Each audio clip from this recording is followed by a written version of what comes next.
this time. Okay. All right, so we're going to be doing a one shot. We're still using the Dolmenwood game system, but this is not technically in Dolmenwood. But like the Cold Prince and everything, all that stuff still like holds. The elves being from Fairy, Woodgrew, and um, all them being Fey folk, all that still holds. But yeah, don't think that this is going to impact the main game.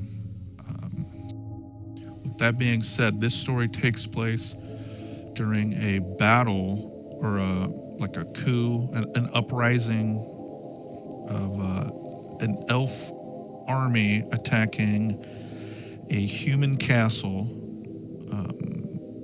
Who has this human castle's placement is like right beside one of the dimension doors, the doors to Fairy, and its whole purpose there is to prevent the Cold Prince from opening that door. So if all the members of the royal family are killed, the Cold Prince won't have any more barriers keeping him out. So Princess Sasha Petrov is the last remaining survivor, at least that we know about.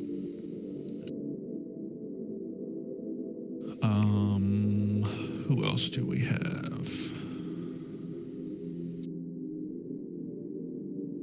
Or would you guys like to? Do you guys think you could tell everyone else about your characters without any spoilers? Or I did kind of write these in a rush, so I may have not made that easy. Yeah, I have some info that's like pretty public, I guess. So Gwenim is she's a Mossling woman, and she's a cook and a handmaid. And she also really likes, she's basically a cook and a handmaid for the Petrov family. That's all I will share. Cool.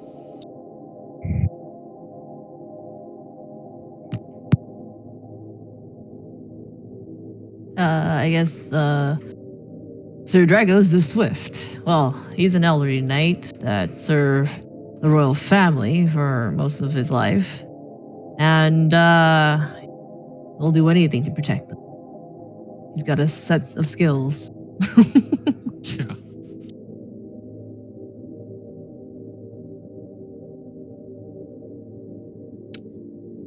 Well, Princess Sasha Petrov is on a quest to locate a item that's supposed to help her family.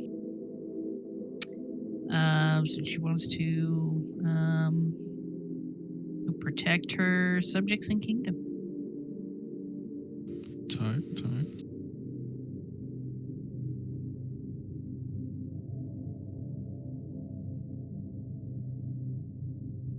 We can keep Kungus Chungus a surprise, but you want to tell us about Brom Tolman? Yes, Brom Pitchy Tolman was once a handsome and fit jester and musician of the royal court, but that was many years ago, and now he is well past his prime, and he's overweight alcoholic. So he is a court attendant. Is there anything I need to add on to this? I don't want to just start reading stuff out loud. I think that's good. Yeah. And then none of these characters. Let's keep Kungus Chungus a secret, but we'll get to him very quickly. With that out of the way, I had to very quickly make these maps, so forgive the basic nature of them.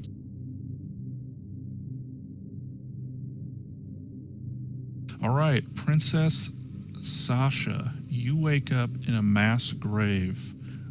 There are body parts and limbs all over the place. It stinks. There are crows pecking at the bodies. It's really hot and musky here.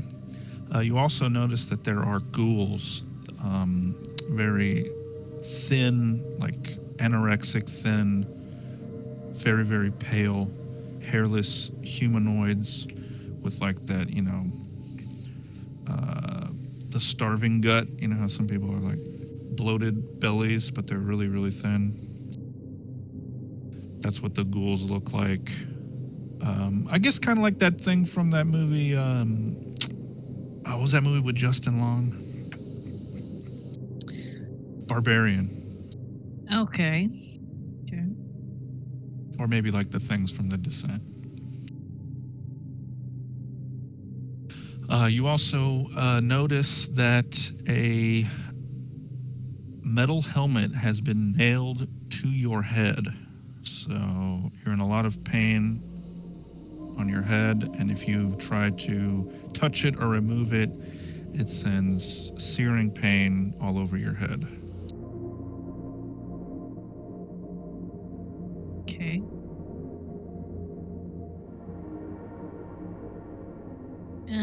Quick question. Am I supposed to have any equipped items or gear? Not at the moment, but Okay. yeah, you guys, none of you guys should have anything because you're all like survivors of this coup, but there'll be shit lying around, so.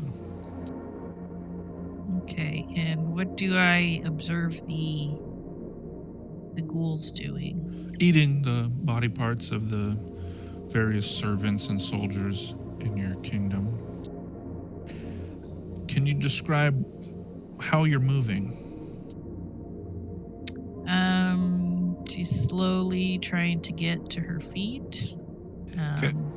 As you start to rise, a couple of the ghouls definitely take notice. I want to look around to see if I can spot my holy symbol or a holy symbol laying nearby me. Yeah, you do see a holy symbol on the neck of one of the corpses beside you. It was one of the friars who resided in the castle. His name escapes you, but he was a nice young man from your memory. Okay, so I'm going to try desperately to pull the holy symbol off of him, and then try to use the turn undead on the ghouls around me. Okay. And everybody's level 6, so if you guys want to look at the player book for whatever your character class is for level 6, I probably forgot to add stuff, but all right, let's do some Banish Undead. Okay, so it just says the cleric attempts to turn the undead, roll 2d6 to determine the result. Okay. Yeah, so you remember it's exclamation roll space 1d6 or 2d6. Enter. I got a 9. 9. So it says 2d4 undead flee from the cleric for 1 turn. Okay. So. All right, so 2 of them flee, but 1 remains. It cocks its head. It growls at you, like in every monster horror movie you've ever seen. Mm-hmm. And as it begins to leap at you, suddenly a figure blocks its path. It is an aged knight, Sir Dragos the Swift.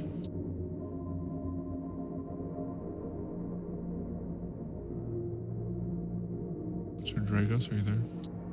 Sorry, I'm just... All right. There we go. I had some issues with the mute button. Princess, are you all right? Sir Dragos, please. the ghoul. Do I have any equipment on me too, or no? No, but you can search in the mass grave for something. A moment, princess. I need to find something to use. And he Right. searches through. Yeah, let's do declaration phase.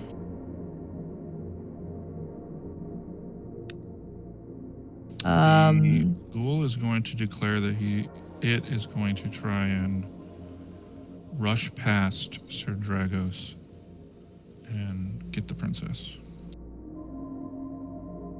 Is the ghoul wearing any clothing? No, they are naked, skeletal, skinny, like anorexic skinny. Looks as nothing he can grab on. elements. Okay.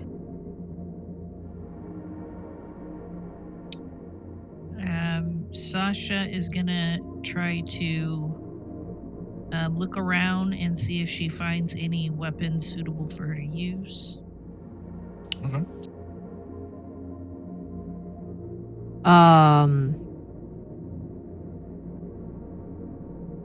If Sir Dragos can't find anything in immediate reach that is either like a bone or some sort of blunt thing that he can like clothesline this ghoul with, he's just gonna like use his hand to grab it around the neck and grapple it. You do see a severed leg. All right, you're gonna get kicked in the head with someone else's leg.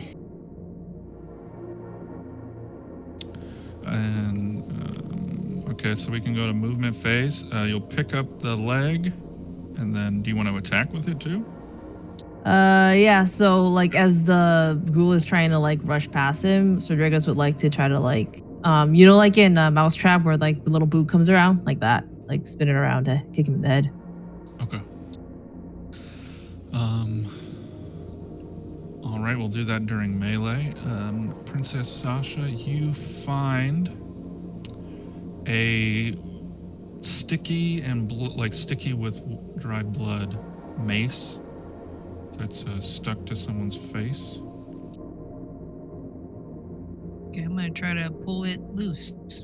All right, so when we get to melee, I'll have you roll a strength or whatever you think is applicable to try and yank it out. All right, so movement phase, the ghoul is going to try and rush past. Sir Dragos the Swift is going to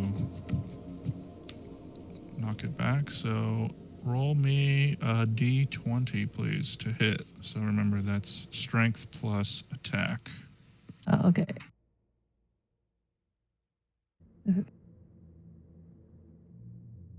Which for you will be +7.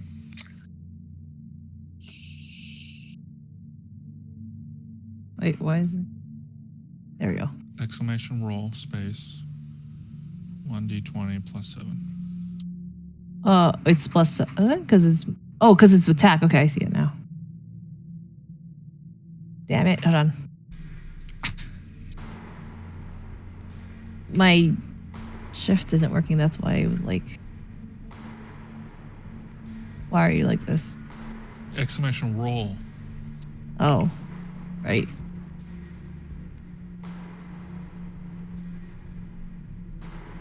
That is a hit. Okay, roll your damage, which with a leg is just 1d4. We'll say 1d4 +7. Oh, +7. Okay. Okay, yeah, that's enough to disable the ghoul. They are undead, so I don't think that technically counts as killing it, but you get what I mean. And then because Princess Sasha turned the other two or banished them, hello. That is the end of that combat. Brother! Oh, What up, Brother Crump. I apologize for memory not working for rolling. Spooky night. Boobies! So yeah, we just started, but I'll bring you up to speed. You have one of two characters to choose from. I pre-made characters for everybody.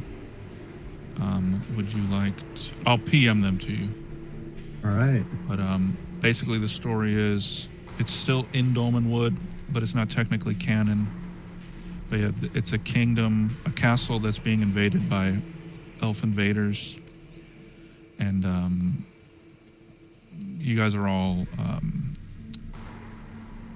soldiers or servants to the royal family, and you're just trying to rescue the last living princess.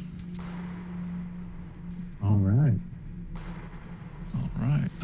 While I send him the private messages, the princess and the knight can get back to role-playing. Princess, come with me. I'll take you back into the castle through this patio. Did I get the mace, by the way? Yeah. Roll me a strength. D20 plus your strength. Okay.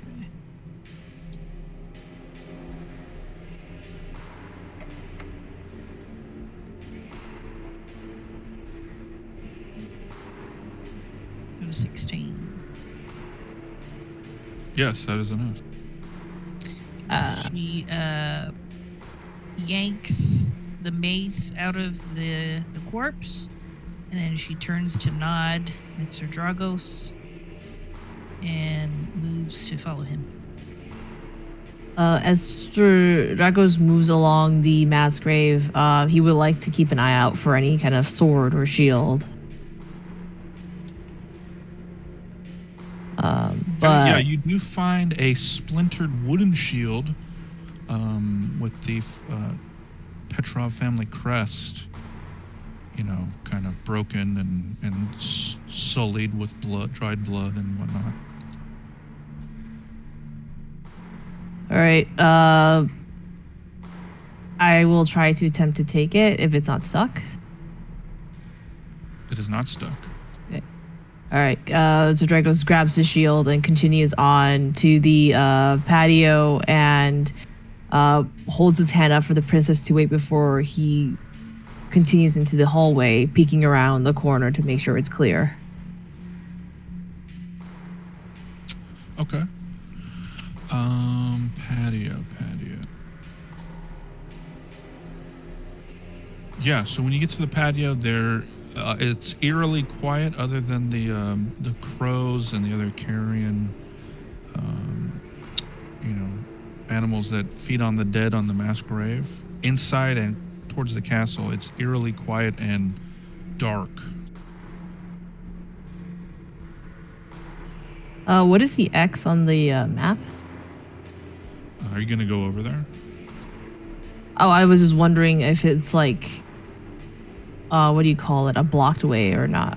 Can I see that it's like, because there's no walls from, is there a wall from the patio to the hallway and Yeah, stuff? so you kind of like walk through. I didn't put a doorway, but like in the middle, the center of the patio to patio hallway, it would be like a little door. Okay, then Like instead the patio's like one of those, where people, they like have tea and sunbathe or whatever rich people do. Okay. It's clear, princess. Is there anywhere in the castle that you need me to escort you to? Yes. We need to get to the basement.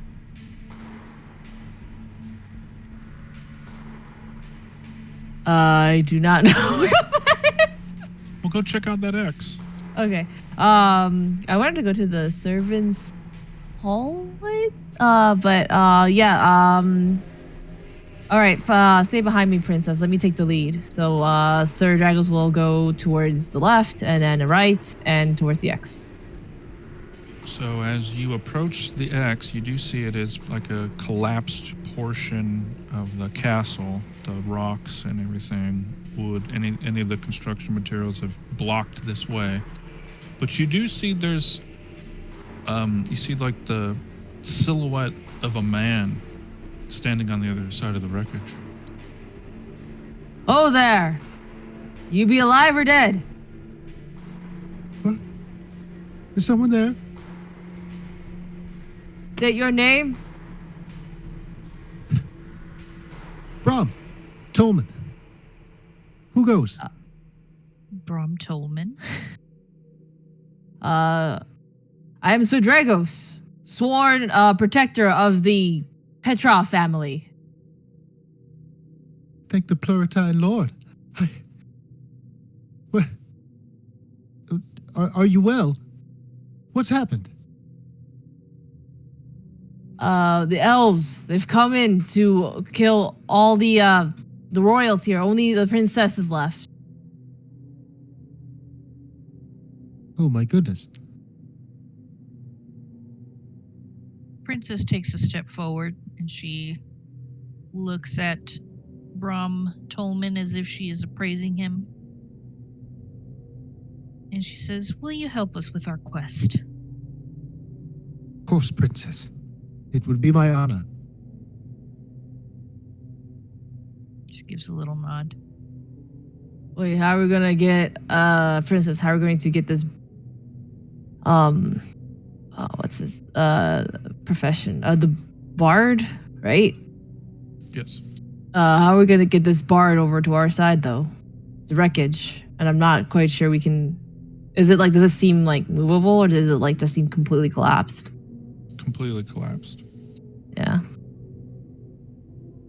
All right, Tolman. I don't think you can get through here, but if you can, I guess go around. We could try to meet it.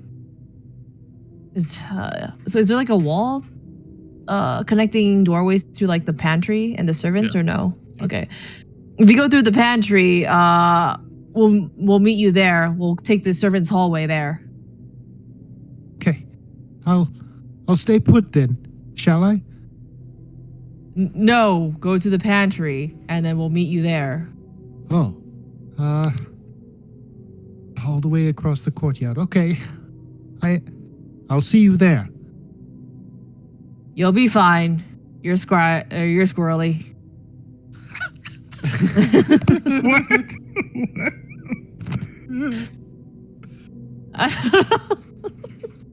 I'm assuming he's like a little, because from the, like, he's like a has-been bard, so I just assumed that he's kind of like, scraggy and from Scooby-Doo, but anyways. I imagined him as like Axl Rose now, just like a overweight, fat rock star. Yeah. Past his prime. Never Yeah, mind yeah. then. You'll be fine. you got lots of flesh for them to chew on. Just a sad, fat jester. Oh. Sounds like my life. Oh. Dang. Self-burn. All right, princess. Let's go through to the pantry.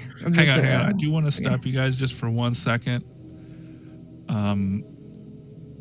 What you had said earlier, Krishaldi could translate that word. He knows the children's slang. Oh. Oh. That's it. It just dawned on me. Yeah, we were talking about based. Oh, actually, I could give you a whole dissertation on that. Actually, Oh, dude, perfect. yeah. So the first usage, and I'm pretty sure like the internet could back me up on this, but the first usage of that was actually related to Lil B, the bass god. He called He's it. a rapper from, he's a rapper from Berkeley, California. Was that right? That was his assumption. Oh, okay. Yeah, but yeah, that's pretty much where it came from. But now I feel like it's been kind of co-opted by like kind of like right-wing circles online a little bit, like, or I guess more conservative. Like you'll see like on like, oh, based, he's based or something like that, or based something. But yeah, but that's originally where it comes from. But what does it mean? Yeah, what was it? What was it originally in reference to, and then how is it used in common parlance?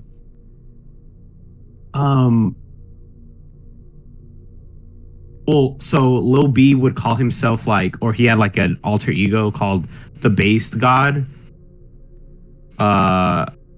Honestly, beyond just being just used as an adjective, like the things he would do would be like based, which is just, I guess, like bold.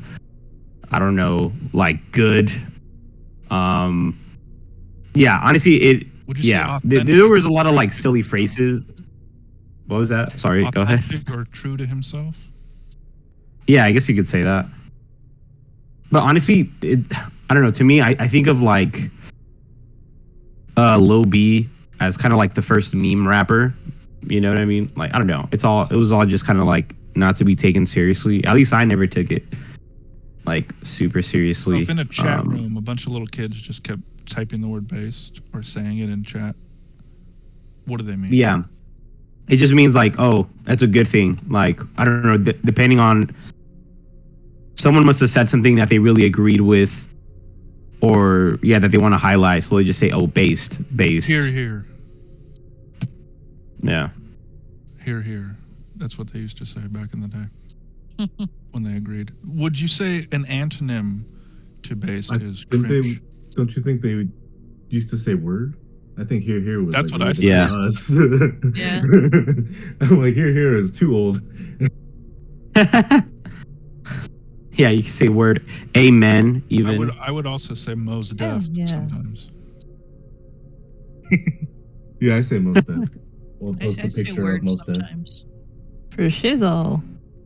Palabra, homie. Anyway, thank you for that, Crash. Yeah. I knew you'd Yeah, be yeah. a guy. How do you know the kids' lingo? Well, I don't know. It's just, I guess if you're on the internet long enough, I also was just like around when like based, I guess, first started being used.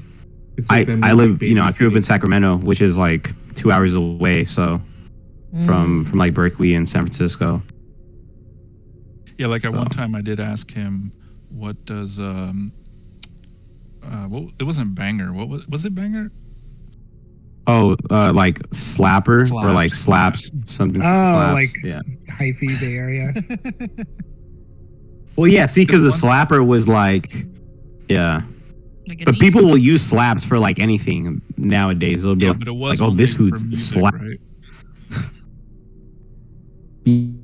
Yeah. Yeah. Well, at least that's the context that I knew it of originally. Like you wouldn't eat a hamburger and be like, this burger slaps. Nah. I mean, nowadays, wouldn't it? Yeah.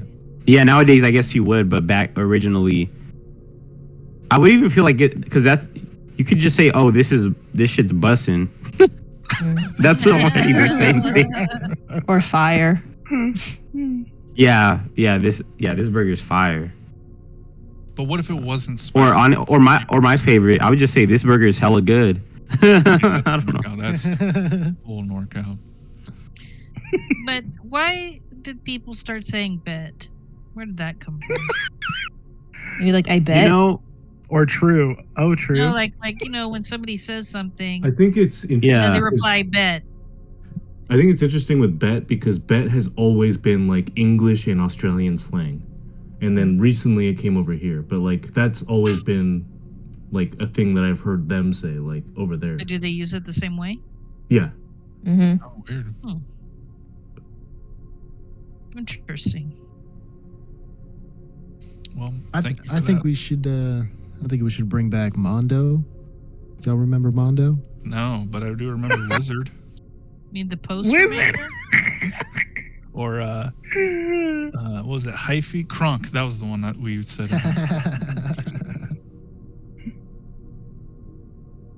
How about Trill? Anybody Trill? Never heard Yeah. that. that's definitely like true and real, right? But that's also definitely like regional. That was like some Houston shit, isn't it? You know, I think that's what it is. Mondo Trill. Interesting. Dang, Missed that was Lush. ridiculous. All right, Jester, that's your challenge. You and Witch's challenge is too. When the kids start saying these random words, y'all are gonna be like Mondo Trill. Challenge accepted. One last one, and then we'll get back to it. Crash. Where did the term "stan" come from? Oh, that's definitely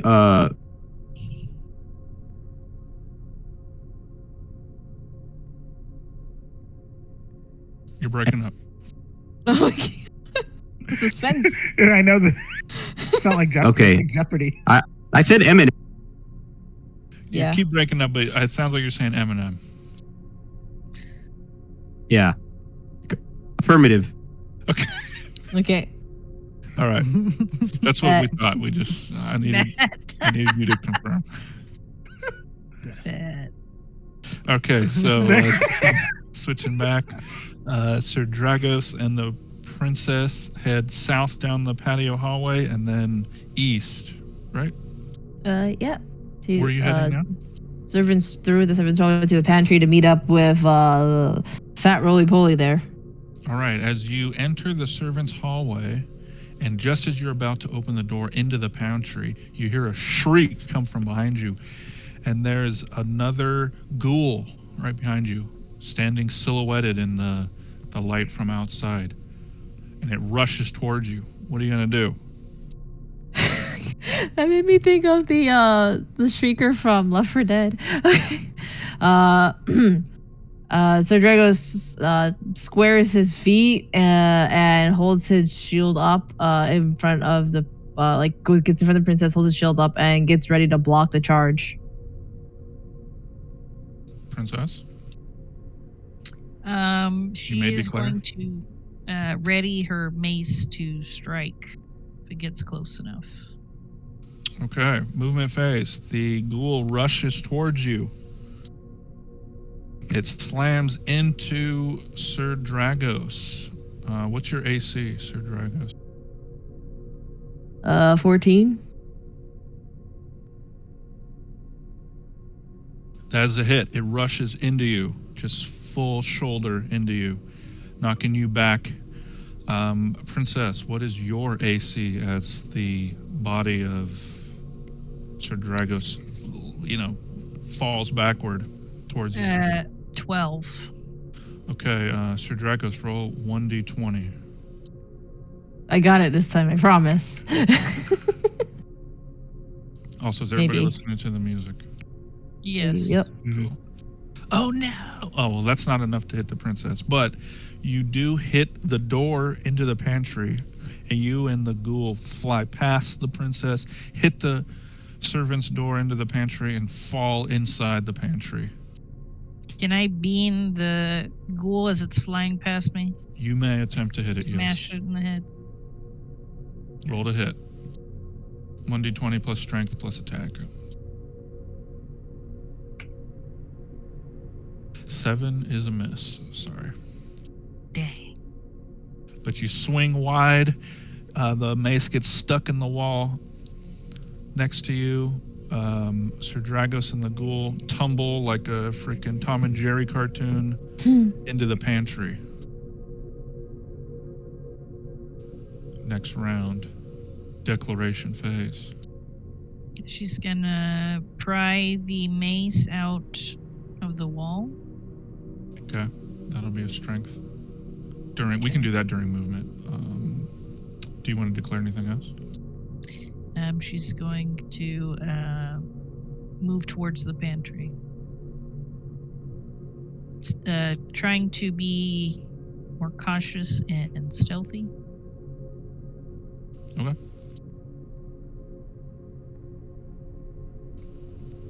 Sir Dragos, what do you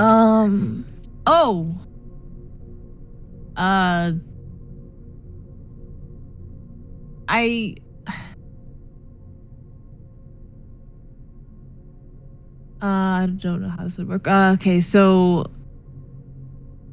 I would You like forgot your special ability? yeah, but I also don't know how that would work for like when you say move as in like movement. No, Is you get double. You can do twice as much. That's why you're Oh, okay. Then yeah, definitely forgot that special ability for the attack, but for the movement, so he would like to try to push the ghoul off of him, and then try to kind of like roll over, and then try to shield bash the ghoul, like from like a kneeling position. dope. Okay, the ghoul is going to fight you back. So roll a strength, and I will also roll just a d20.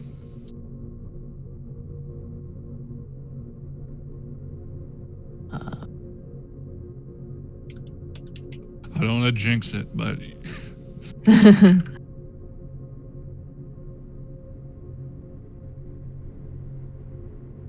Damn it. Oh my god, thank god you did it! it's enough. Yeah, it's a struggle. Princess, you do see the two silhouettes struggling. It's a fight. There's a lot of, blood and saliva and everything, so they're slipping around.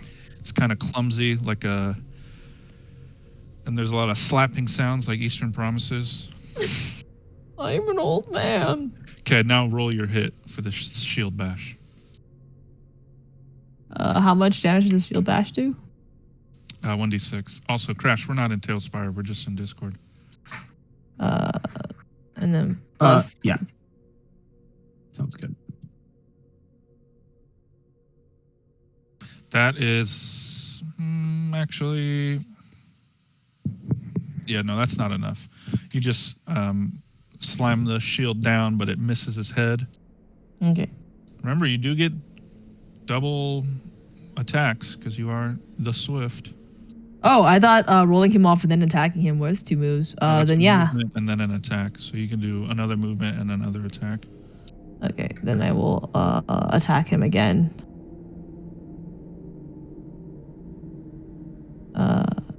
Oh, remember, you have to roll 1d20 plus your strength plus attack. And then you deal damage, which is 1d6. Oh, okay. So that was my sorry, when you said attack, that was my damage roll. Sorry, then this is the Rolled. attack. I should say rolled a hit. Yeah, that is a hit. So now roll 1d6 plus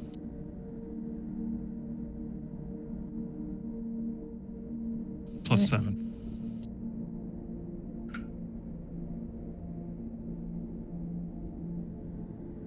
Yeah, that's enough to just like in the movie 30 Days of Night when he cuts the frickin' vampire's the top of his head off. Nice. So yeah, or even Hansel and Gretel witch hunters when they put the shovel in the witch's mouth and then decapitate her like that.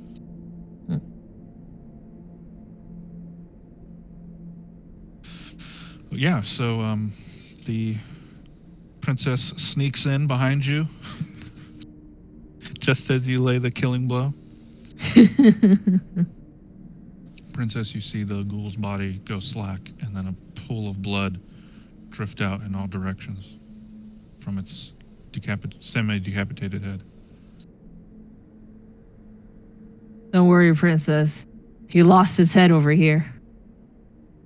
Let's just move around the body of water or body of blood, and we can continue on our way. She hitches her skirt up just enough so that way she doesn't drag it through the disgusting bodily fluids that are leaking out everywhere, and she's gonna try to step around it as she follows the knight. As you move through the pantry, you do hear shaky breathing coming from behind one of the shelves.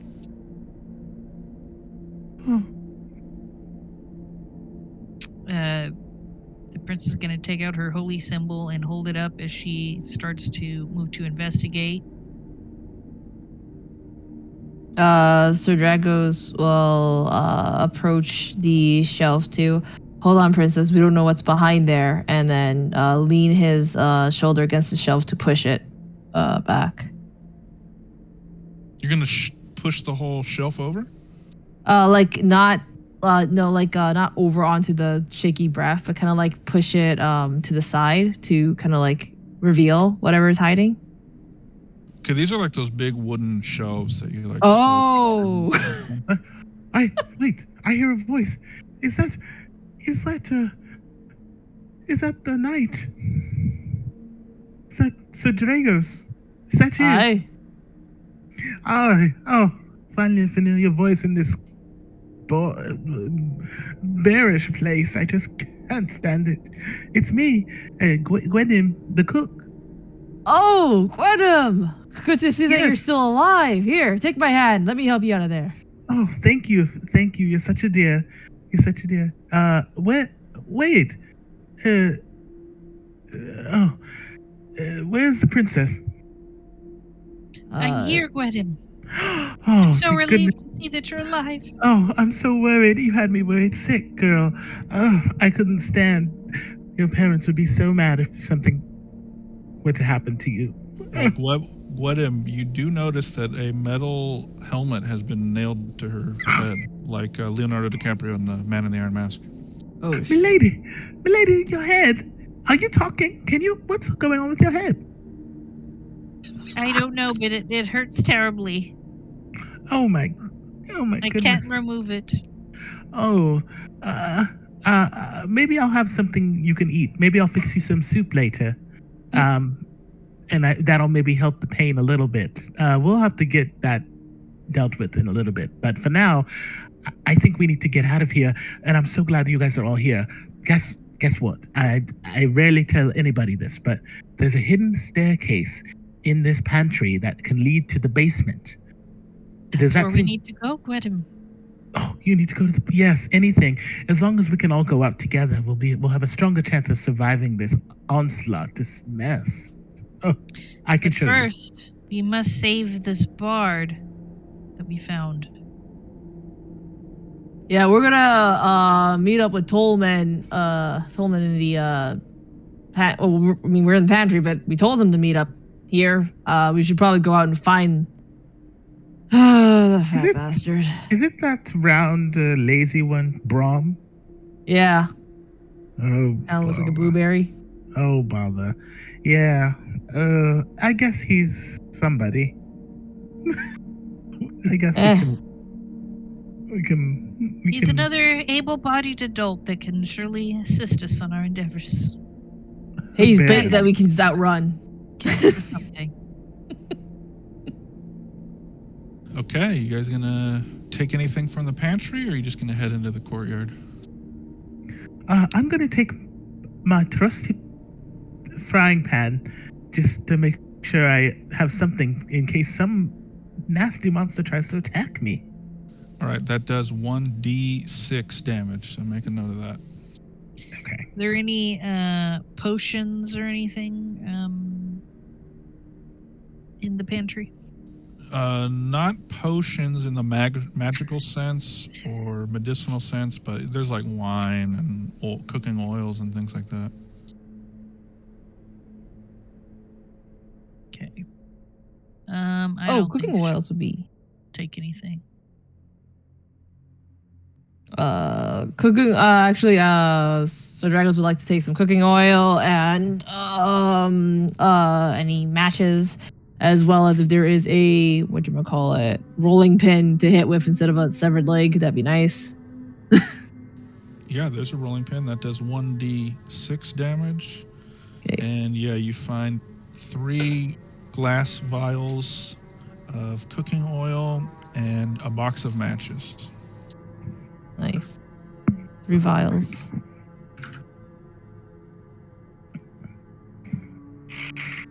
Perfect.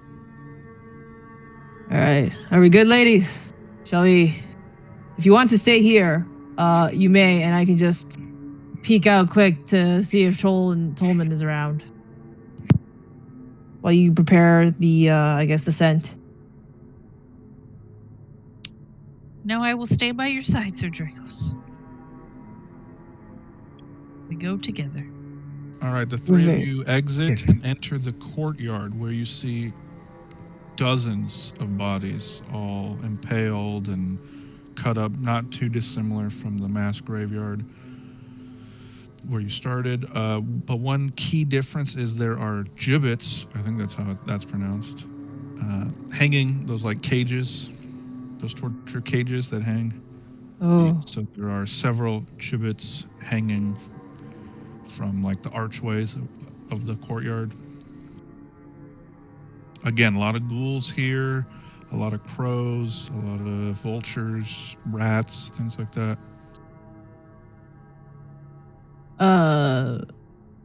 Dragos kind of goes back a little bit and whispers to the 2 women. I think Tolman's basically dead. We should leave him. Absolutely not. If there's any chance he could be alive, we cannot leave him. Princess, is that you? Yes. Please don't leave me. Yeah, so from that northern stair, see how the patio wraps around on the top? Mm. Tolman's up there, kind of like waving through like an archway. Oh, God. Tolman, keep your voice down so the ghouls don't see. Can you sneak down here? So is there a way down there? You would just have to walk through. You'd have to sneak through. I know there's a movie reference for that as well, but I'm drawing a blank. So, am I sneaking upwards into the pantry or like over the pantry? You're just walking across the courtyard. Oh, okay. All right, cool then. Yeah, I'll go meet up with them if that's possible. Just as you start going to meet up with them, you do notice that one of the people hanging in the gibbet is alive.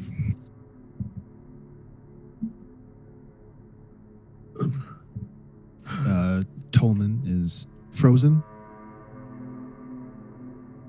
and is looking up at the gibbet and then kind of like motions like, sir, look. You notice it's a woodgrew.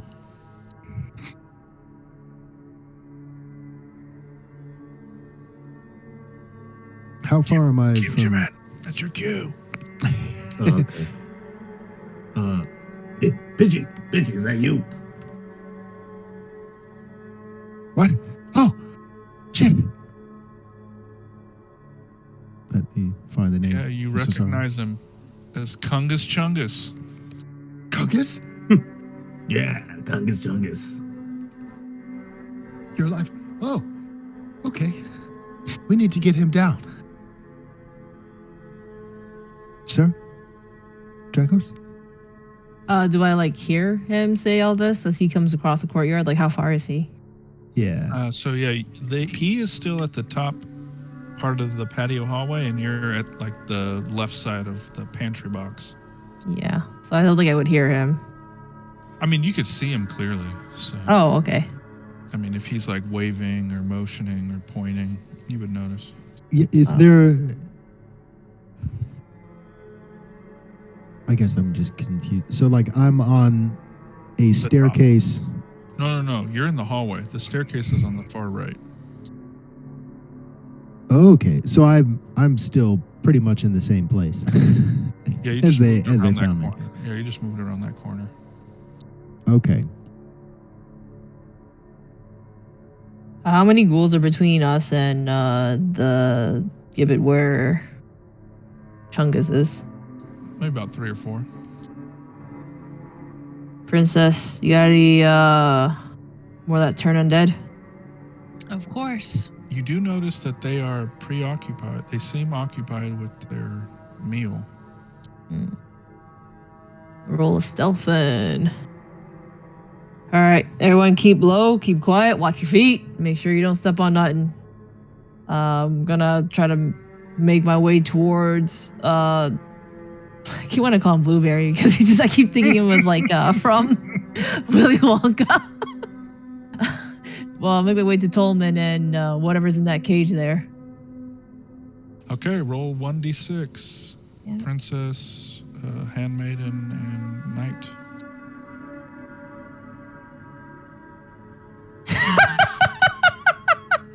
No, don't send it to me.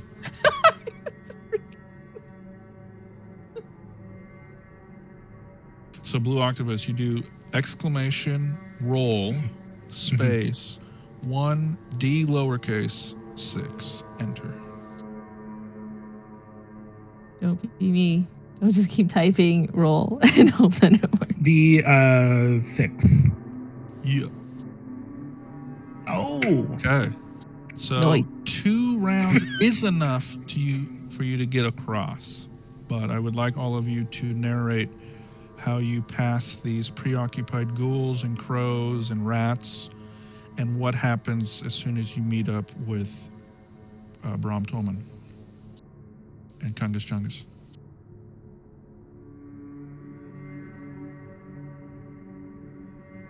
Um.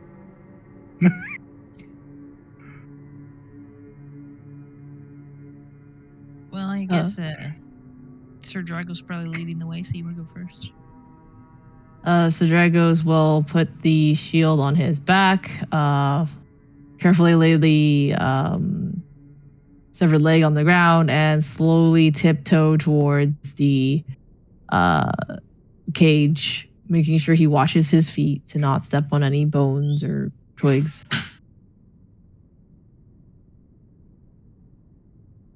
All right, then who goes after him? Sasha will. And how does Sasha get through?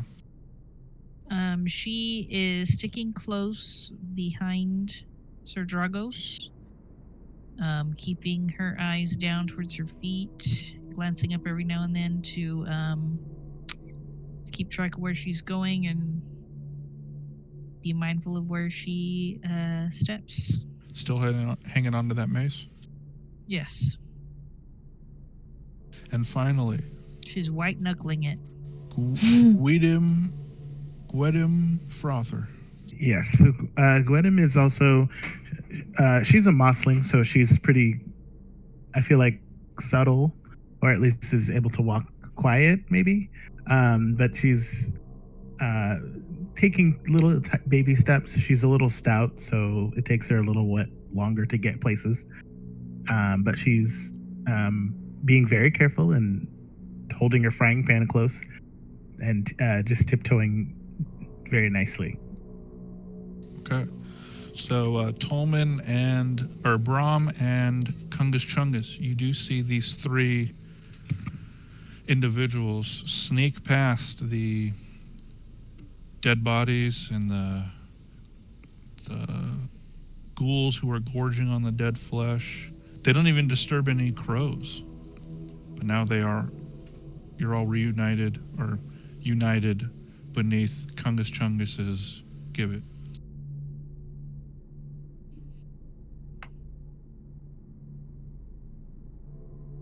Goodness. All right. Well, how should we get him down? Is it like close enough that if Sir Dragos stands up, he can kind of reach the door, or? I'll say that if you and Brahm, or if somebody sits on your shoulders, you'd be high enough. Brahm, here, come, get on top of my shoulders. Let's see if we can get this little guy out of here. How? And he kneels down for her. If you insist, sir. All right, here we go. All right. And he over another, climbs on top of your shoulders.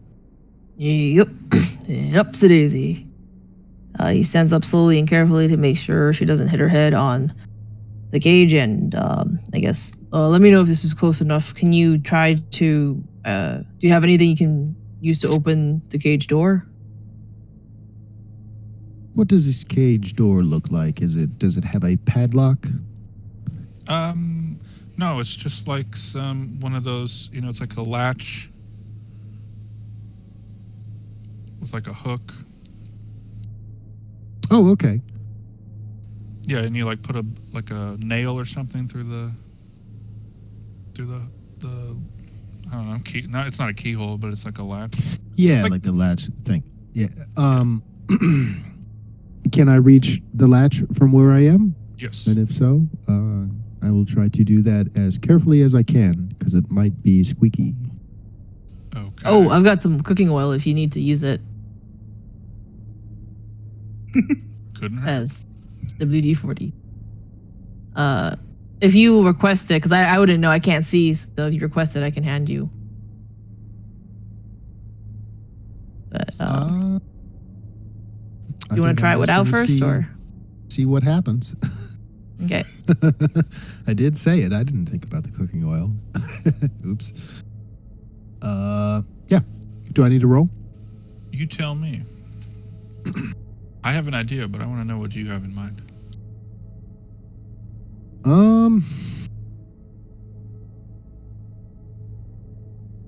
Yeah, I don't know. You can go ahead, because I don't. Yeah, I would say dexterity. Okay. So 1d20 plus, let's see, what do you have? Plus 0, sorry. That is enough. So, Kungus Chungus, you see your buddy Brom Pitchy Tolman stand on the shoulders of some other dude you've never seen, and then he opens the gibbet door. Hey, how about that? Thanks, guy. Yeah, of course. All right, come on. Come down. I'll, like, steady the cage. Offer a hand. Yeah, I'll try to climb down. You climb down. And before you can know it, you guys are all back on solid ground. Okay, so, we're all going to the secret passage, right? Mm-hmm. Way out of here. Gwedim remembers something that she wants to tell the princess.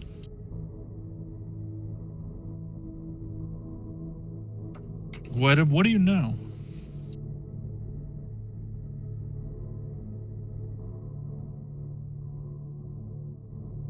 Hint, hint, wink, wink. I hope he's not muted.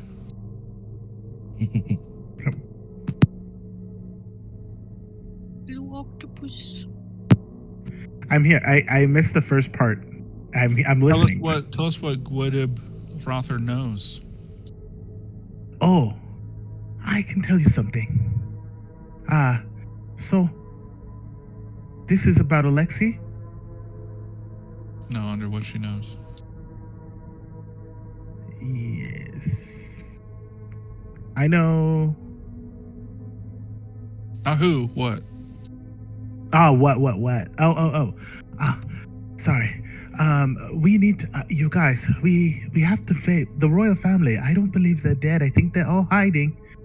And, Queen Natalia, she once told me that if the castle should ever fall, we need to go to the music room on the top floor, find a piece of sheet music that has been burned. And the music on this sheet is very, very important. Sheet music. That has been burned? Yes. Yes, it looks to be based.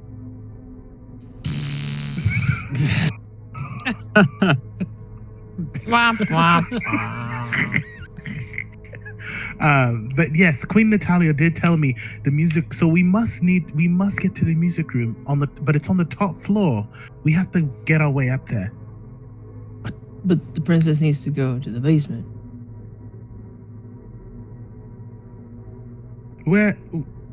But know that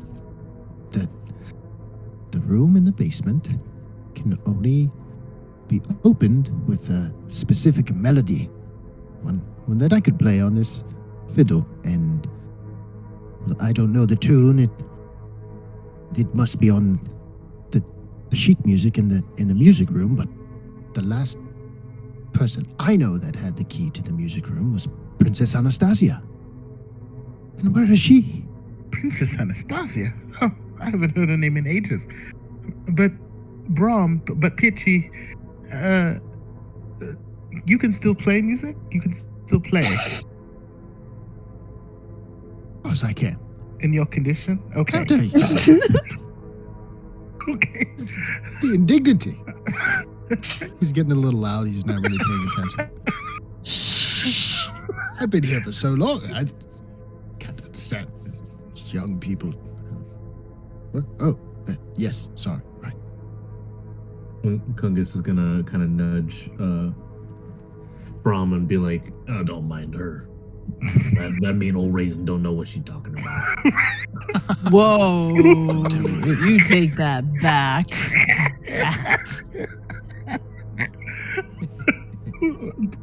Raisin? You called me a raisin?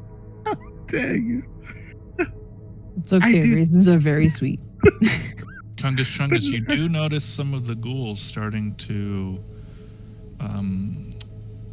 finished their meal, let's say, and now their attention is starting to wander.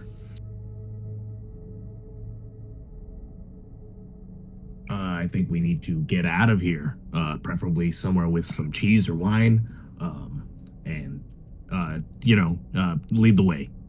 Those fools seem like they want to get eaten.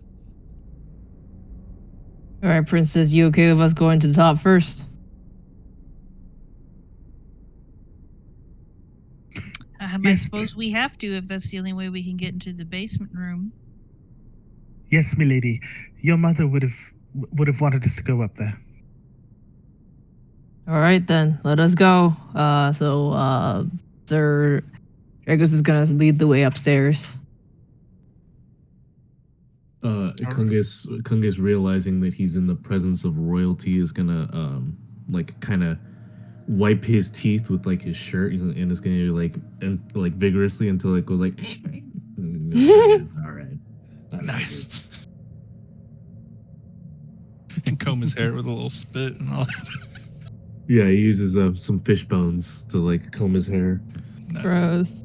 Brom's gonna look back and like give him a thumbs up, like, "Ah, you look good, dude."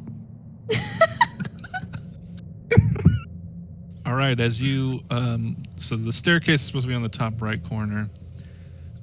So once you get to the second floor, here's the second floor map. The doors for the guest room and the study room are north facing. The door for the guest room, I shouldn't say Angelina, I should say Anastasia. All those doors on the left, all the rooms on the left, the doors are facing left, and then the Prince Boris and music room, those doors are on the bottom. Mm.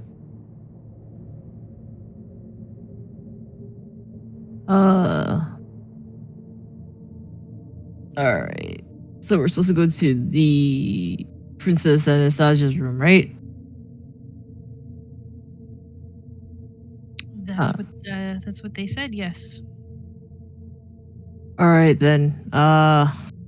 Stay close to me and what's? Damn it. Where's?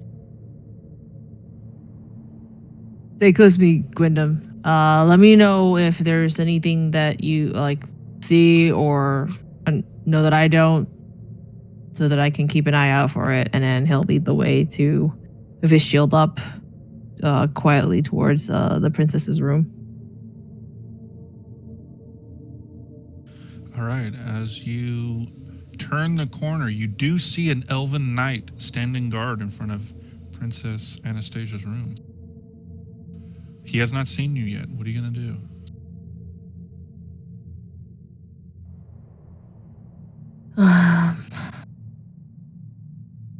And it's just him? Yeah, just one. All right. I look back and consult with the group really quick. Around the corner. Do you guys think we should take him out? I can charge him.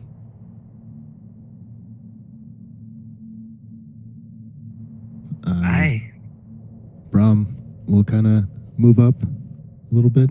He'll have a little knife out and like, "That sounds like a good plan. I would take it myself, but my knees. It's fighting days are behind me." I could just roll you at him. I'm sure he'll roll him over. I'm sure you could. You razor right. sharp with you. So I guess if just get ready to follow up behind me, okay? Once he's knocked down. Yes, So yes. okay, out of character, does this count as technically protecting Princess Sasha? If she is following behind you, yeah. Okay. Then Dragos will okay, he's gonna roll a charge attack on the elf. So no stealth. Can you charge from stealth? No, Because I feel like charging isn't stealthy. it's not. I just wanted to confirm. Okay, yeah. Because if there's like nobody else and just him, then yes, I am going to charge the guy, not towards like the princess's room door, but like towards the floor. and I'll have the rolling pin. So with the shield out, I'm gonna get ready to hit him in the center mass to get him backwards and down, and then have the rolling pin ready to like knock at his jaw to make sure he doesn't fucking talk.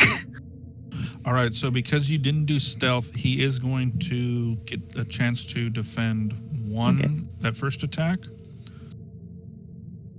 So you have to roll and break his AC. So 1d20 plus 7.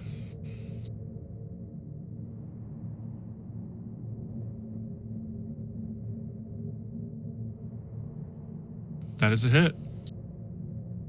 Right. So roll your damage, which is, I believe I said 1d6 for the rolling pin. So 1d6 And then that. 7. And then you'll do the second attack after. Okay. 11 damage. All right, you describe the first hit. It's not enough to kill him, but it messes him up. So let's hear it. Since the shield is kind of splintered already and stuff, it'll have like little jagged edges.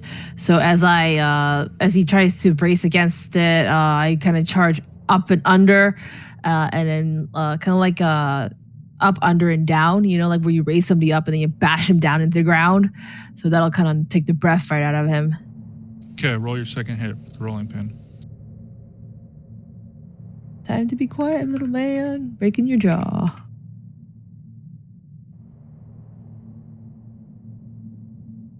That is also a hit. 6, right? Yeah. Yeah, that's a kill. Oh shit! I bashed him a little too hard, and now his head splattered. His jaw is on the other side of the room. I need to be back for a minute. Be right back. Sure. All right, the rest. Milady. Oh wait, is Keesley? Princess, Yeah, she just stepped away. Oh, well, Prince, sir. You're not a prince, I know that. But Sir Dragos. Dragos, yes, Sir Dragos, and everyone really, we need to protect the royal family. We're in this floor, and I know that some of the rooms are here. If we can just peek in and see if they're still hiding, maybe we can add them to our team. That sounds like a good idea. I think you should start looking yourself. Yeah, that's a great idea. I'll check the kitchen. I'm going to look at this body.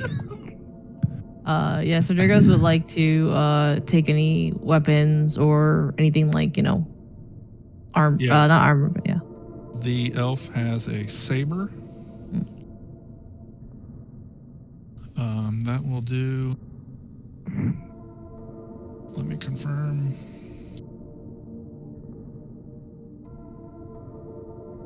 Yeah, so Drago, I think maybe you should take the saber. The saber was never really my kind of weapon, you know. I prefer like long swords and that sort of thing. Yeah, I prefer D6. I prefer slashing and blunt myself, so I think I might stick with this here pin for now. But we can, I'll stash the saber and I guess my belt for now. And then if anybody, maybe the prince or something wants to use it, we can give it to her.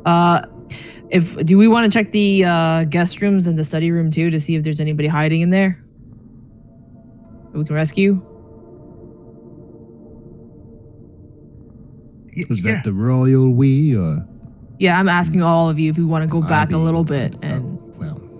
Well, Prince Boris is here. Prince Boris and Prince Sasha, and also Princess Anastasia's room. They're all up here.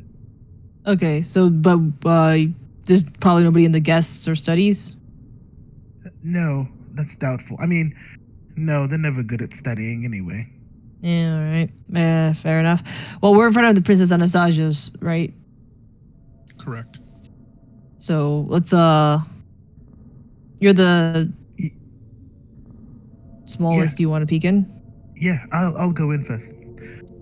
Princess? Technically, Kungus Chungus is the smallest because he's a wood grew. I don't know him. I don't trust him. Just saying. Wood grew are smaller than mosslings, but He's gonna get distracted looking for that drink. No, he needs to see someone. Princess needs to see someone she recognizes, and that's me. A nice lady. the cook. I will go first. Princess, I hello. guess scoffs at the word nice. Okay, I open the door, or I try to open the door. All right, you see something terrible, so I need you to roll a morale save. Ooh, okay. That's a D20. That is 2d6. Oh, Okay, I just need to double check because I get this wrong. oh, if it's under or Yeah. higher. Yeah, I think it's over, right? Yeah, well, when I've rolled morale saves, it's always been contested, and you got to beat. Yeah, so what Gwendon Frother sees is the dismembered bodies of Princess Anastasia and her younger brother, Prince Boris, as well as the dead body, or the dying body of an elf. Oh my Roll gosh. 2d6. If the result exceeds the combatant's morale. Yeah, I guess it is always contested. So how about this? Instead, give me a save versus... Let's just do save versus doom. So that is 1d20. And you want to do 6 or above. So, no, that's... Ooh. you start crying. No, the Princess Anastasia and also the Prince Boris, they're in trouble. They're in trouble. Well, Sir Dragos, I think. This sounds like knightly duties, maybe, perhaps. Yeah, so if I hear her crying, I'll like come in and like, oh, shh, that's here. Come here, go. It'll be. Should I roll? But maybe my love can still save them, just a little bit. Can I assess the status of the bodies? Yeah, they've been dismembered. But how do they still look? Is it pretty recent? Yeah, maybe an hour or two. Oh, we can still. I think my love can save them. I think I can actually. I think I can save them, just a little bit. But I have to act fast.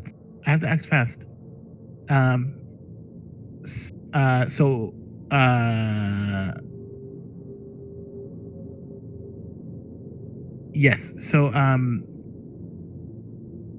I can revive dead bodies of the Petrov family. Just as an aside. Can continue reading. But they will be revived as they are. So I need to check their condition of their body, which is why I asked about what their bodies are. They're dismembered though. What I was picturing too. I pictured you bringing someone back to life, and they're like only in the process of like choking on their blood, like they're alive. But they're just like choking on their blood again, just like dying. Yeah, I wonder. I guess how dismembered? Because I guess if they're just torsos, it doesn't make sense. But if they have legs, maybe. Yeah, it's like a head over there, arm over there, a leg over on the bed. Well, quickly, does anybody have any thread? Maybe we can sew some of these people together. I know a trick the Mosslings use to keep. Whoa, that's too kinky for my taste. That's like an ex-wife or something. Well, X for a That's some reason. Beetlejuice shit, man. Yeah, like that. How dismembered are they? Well, And then I think one of the ghosts from 13 Ghosts was all chopped up too. You know, Kunga, sometimes I worry about you. But if we Why me? I'm the one who's saying this is weird. He's being Yeah, you rude. He's not being a team player. He's As you deliberate about this, you do notice that there is still an elf there dying, in the process of dying. oh, He has a knife embedded in his back. We need. Maybe we can help this elf at least. He's dying, but he's still alive. Help! Wait, why would we want to help an elf? Or I mean, he might have been the one that dismembered them. They betrayed me. Who? My commander. All right, fine. Let's go help him. I refuse to slaughter the children. Oh damn! All right, Sir Dragos will go over and pull the knife out of his back so that when he gets healed, he's not gonna bleed out again. So the knife is cold iron, which, as we all know, deals double damage to elves or whatever. It deals more damage to elves. Oh heck yeah! You go into my pocket. And the minute you remove it from the elf's body, he's still dying and in a lot of pain, but it's significant in relief.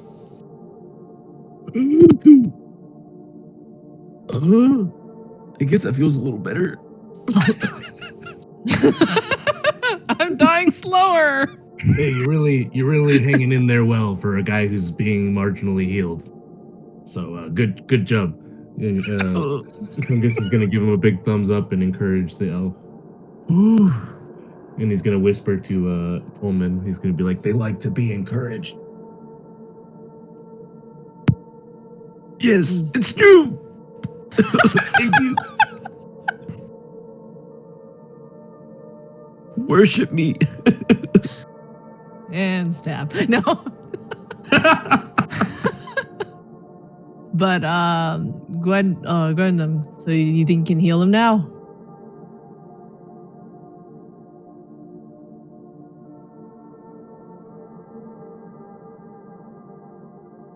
Princess? Gwendam?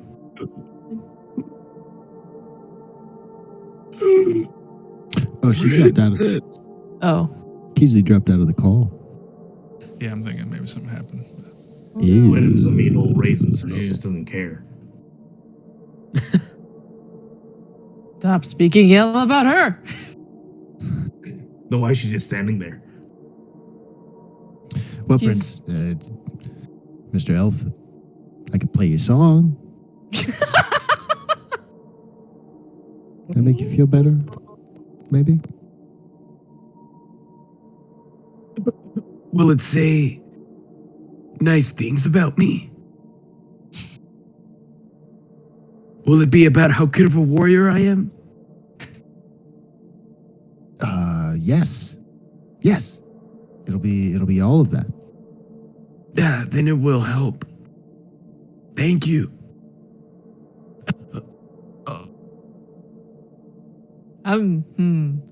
Maybe we put a normal knife back in to stop the bleeding hole. I don't know.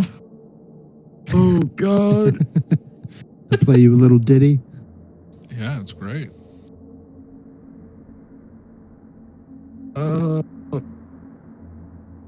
Just- I don't think that's talks about how great I am, but Yeah, I don't know if Diddy was the right choice in this current I mean- climate. all right. Yeah, let me try. All right. yeah, I think- especially not as if you're gonna put something else in that hole. Please don't do that. Gosh. There once was an elf that was dying. And there was lots of blood where his lion. Oh, 1 second. Oh God, help me! That only made it worse. He's dying like, what's his name from Reservoir Dogs? Quit him. Are you there? I hear you chewing on something. Drinking a water, maybe. Sorry.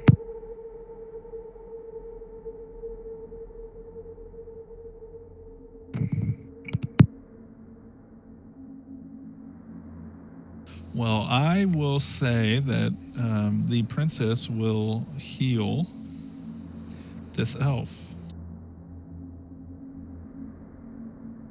So let me just see how much that does.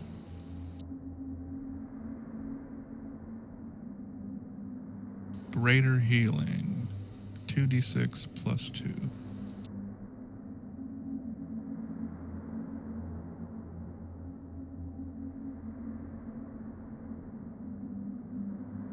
All right, your wound heals up, and you regain 7 HP as the princess lays her hands on your back and recites a prayer to the Plurintide Lord and heals you.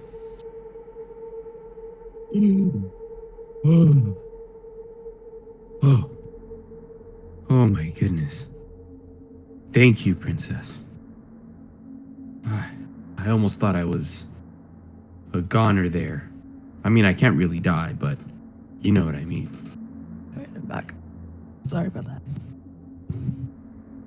It's all good. The princess revived this, or healed the elf. Oh, damn, my limerick. Okay. Say, elf, who are you? Says the princess. I am Breathe Upon Candlelight. Princess, that is my name. Really like the cheese. Yes, I happen to be a part of the attacking party. It's not something I'm proud of, but I couldn't go through with it. I couldn't butcher these children. That's not what a true warrior does. Newsflash, Buster. They're dismembered right now. Well, I was stabbed in the back before I could stop them. Okay, we'll hear the rest of it. Yes, I was stabbed in the back. I tried to stand my ground, but my commander literally stabbed me in the back with this knife here. And I was incapacitated, lying on the floor, bleeding out, helpless to the pain and suffering of these children. I don't know if I can ever forgive myself, but I hope that I can at least find a path to revenge. If you let me join you, maybe we can stop this massacre. You can stop them from achieving their goal. And I don't know, who knows, maybe in the end, I don't know, maybe a bard will write a song about me one day. Us, one day. Yes, perhaps that will be reward enough. The What say princess you? Nods, although she's wearing a helmet that's been nailed to her head, like Leonardo DiCaprio, Man in Iron Mask. I'm certain if it's gone. Then she walks over to the remains of her siblings and says a prayer. You can tell that she is crying, but holding it in as best she can. But Gwendib, you do know that if she had been alone, she probably would have been a train wreck. She's trying to put on a strong face in front of everyone.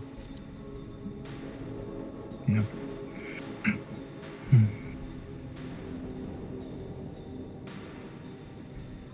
Yeah, she fought well. They did a good job. Well, no one wants to console the princess, and with that, she Princess, straightens up and exits. wait, Princess. Wait, I thought we were gonna try to sew up the bodies. Yes, we still can save them. Princess, we can save them a little bit. Especially while they're still fresh. Welcome back. They're deafened right now. Well, they get less fresh by the minute. Yeah, Red Reanimator. Sorry, I'm back. Welcome. Well, princess, we're standing over some of your relatives' dead bodies, and people are talking about sewing them back together. It sounds pretty grim. Sewing them back together, so now we're Frankenstein? What's going on? Milady, we can make them more than what they are now. They might even be able to speak and do other things. I don't know if I have that spell. But I do. You do. Say it like that. But I do. Actually, I can raise them that from line the did dead. agree. That was quality. We have it recorded.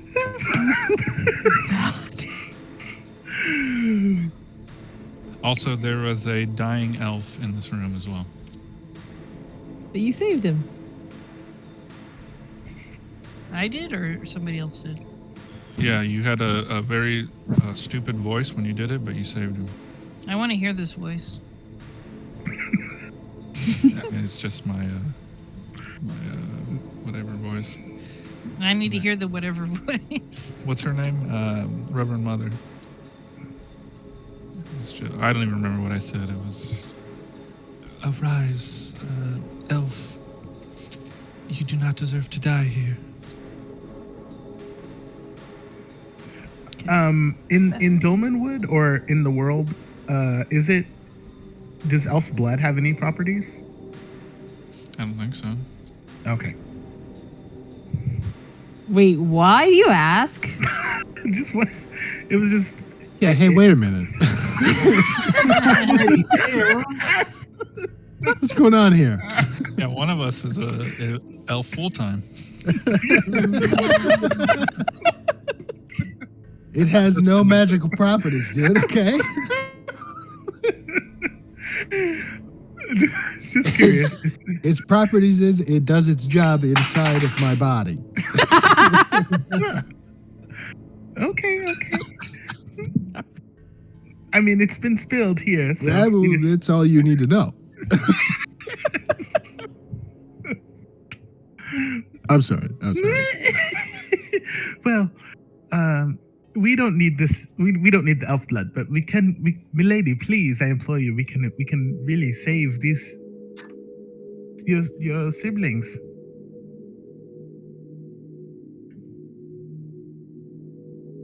Well, if you got needle and thread, you could try it. Gwydim, what do you need me to do? Do you have? Is there any thread or needles? And I can perform the ceremony.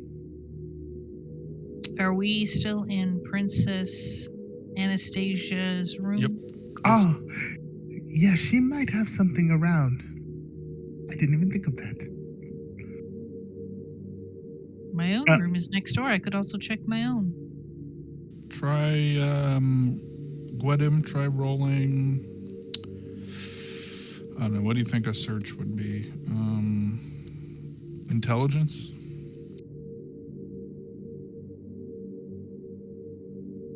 Yeah. Yeah, that makes sense. 1d20 plus 1, please. Okay.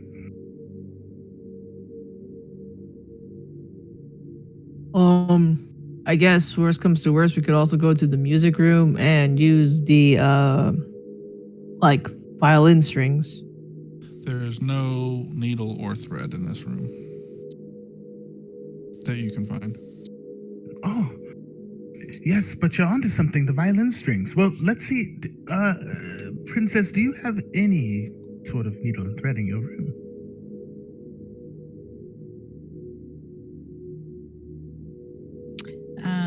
Can I go check to see if I have such things in my room? You may.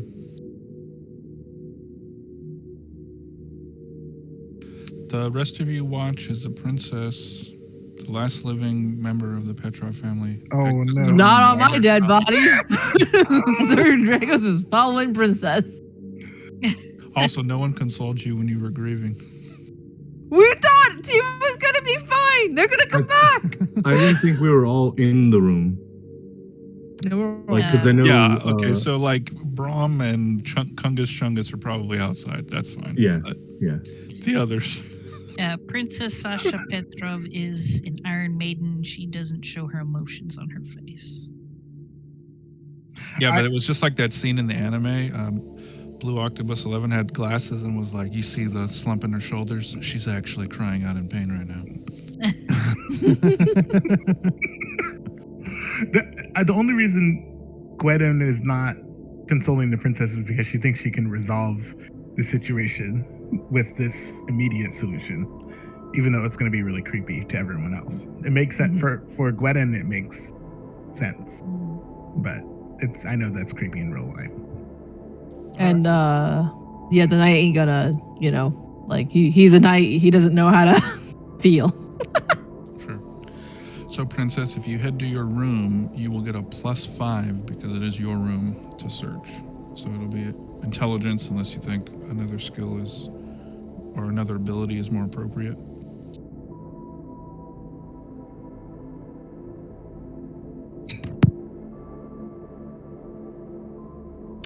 Yeah, I will. I think. Yeah, I think intelligence. So. Okay, is anybody gonna follow her? Or are you just gonna let her go into this room by herself? Sir Dragos definitely follows. Okay. Brahm is gonna make like he's following and then fall behind and then turn back into the room. And he's gonna start looking for the key in Anastasia's room. Okay. Yeah, Kungus had been peeking in. He was kind of like grossed out by this whole situation.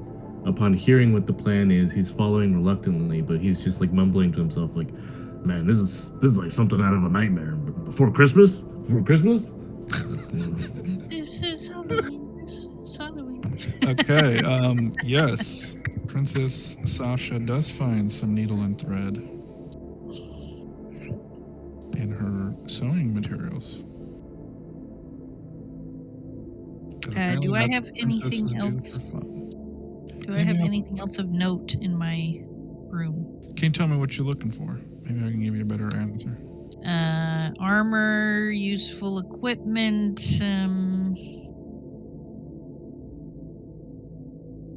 any useful gear.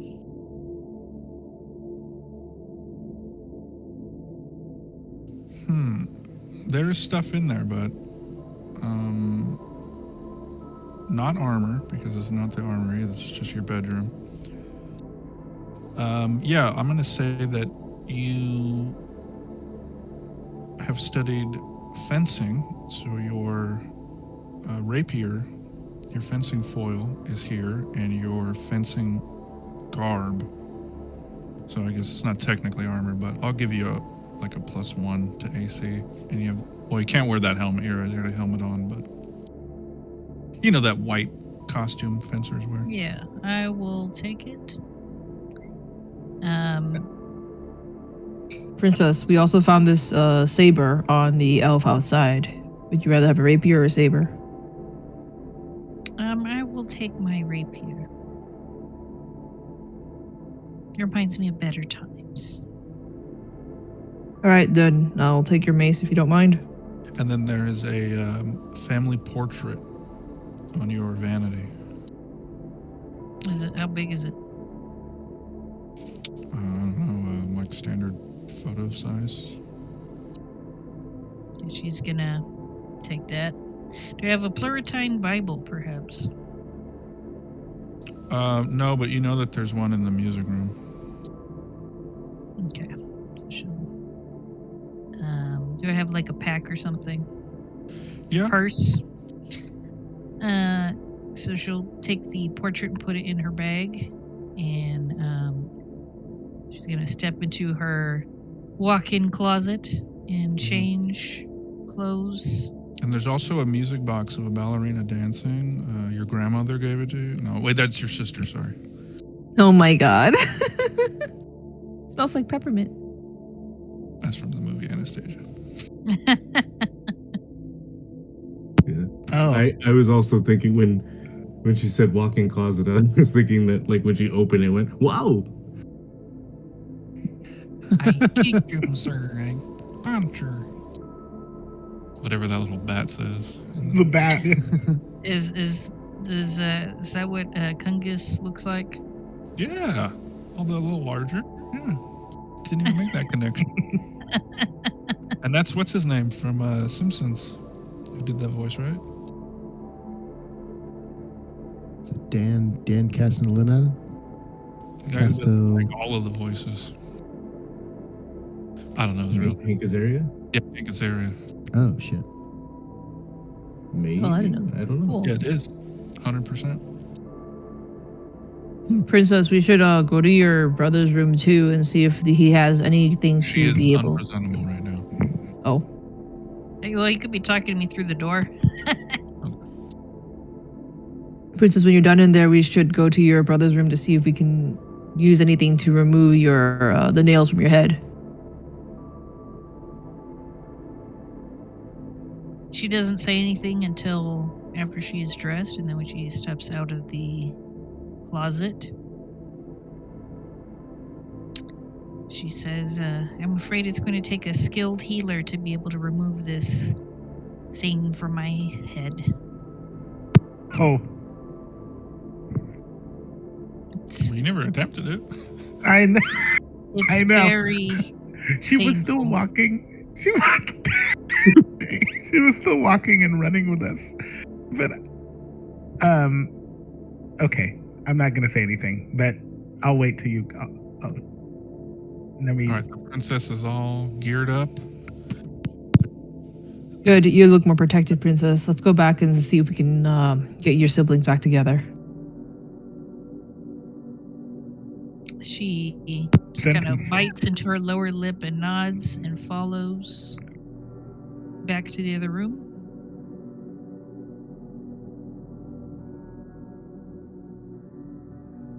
And she You. presents the sewing equipment to Wedham. So, if anybody's going to watch Gwedem do this, they're going to have to make Save versus Dooms, or you can move on to the music room.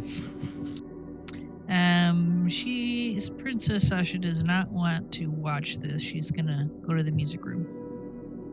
Princess. Yeah, I'm where- gonna move on. Don't.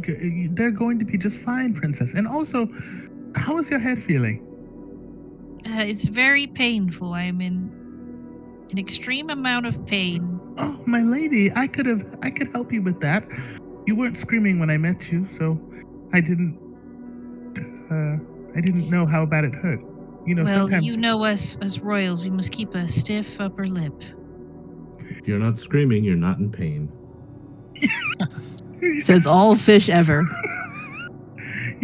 Yes. Well, my lady, we'll talk after I get your siblings all patched up, okay? She just kind of very slightly nods and keeps her head held high as she starts to go to the music room, where she hopes to find a piano with some blood on the keys, do a little puzzle. Close. Not Silent Hill 1, but definitely inspired by it. Glad you know that reference. Yeah, I I would love, be Brown. disappointed if you didn't. I love that game. I never beat it, but I love that game. Brahma's gonna enter the music room as well to Yep. be away from the blood, and also desperately looking for this piece of music.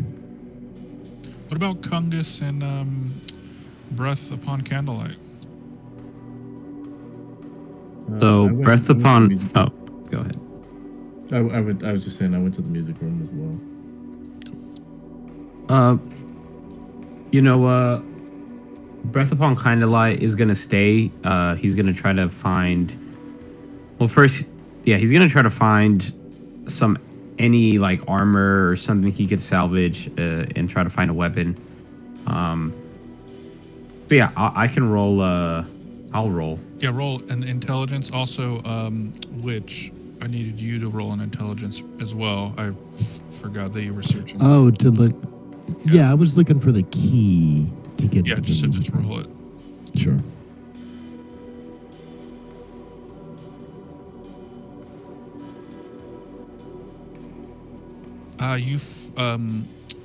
Breath Upon Candlelight. You do find a. Is it a candelabra?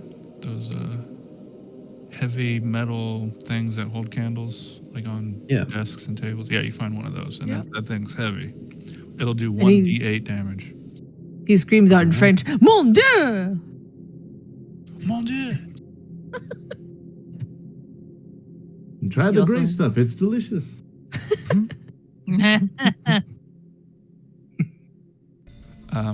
And Brahm, you do find the key on a necklace around the princess's neck, or just her torso.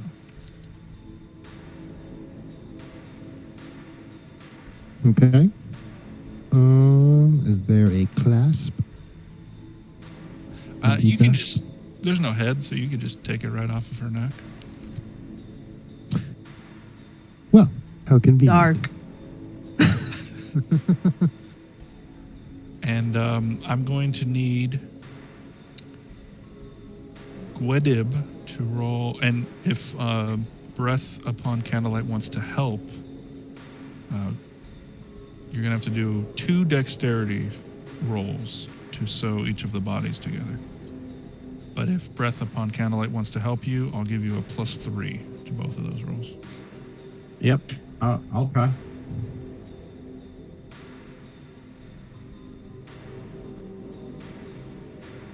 So that is 1d20 straight. 1d20 or 2d20? I thought it was 2. Oh, Yeah. one for each body. Yeah, +3 is 18. That is a success. And then give me one more. 9 + 3 is 12. 8. Those are fails. But 21 is a success. So yeah, with teamwork, the 2 of them are able to sew up the 2 bodies. And we'll say you're doing that while the rest of them are going to be in this music room. So switch into the music room. Yeah, inside you guys find pianos, harpsichords, violins, various woodwinds and brass winds. There's even a musical saw in here.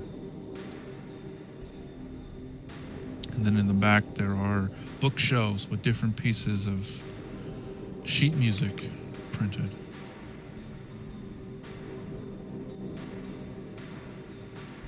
Is there anything like a fireplace or something where people might try to burn? Yeah, there's a fireplace.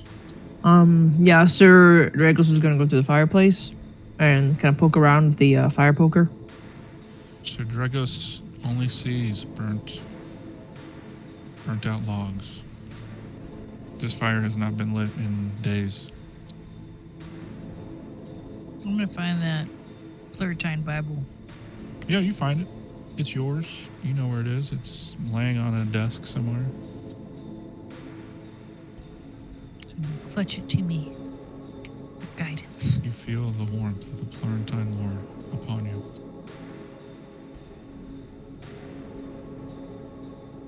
Kungus, what are you doing in this room? Kungus Chungus. I am kind of looking around. I'm pretending to help, but I'm just kind of shaking bottles and trying to see if there's like any. There is. If there's plenty. any wine or cheese. Yeah. There's the like in those older movies where they had like a little drink counter with it's like a rectangular.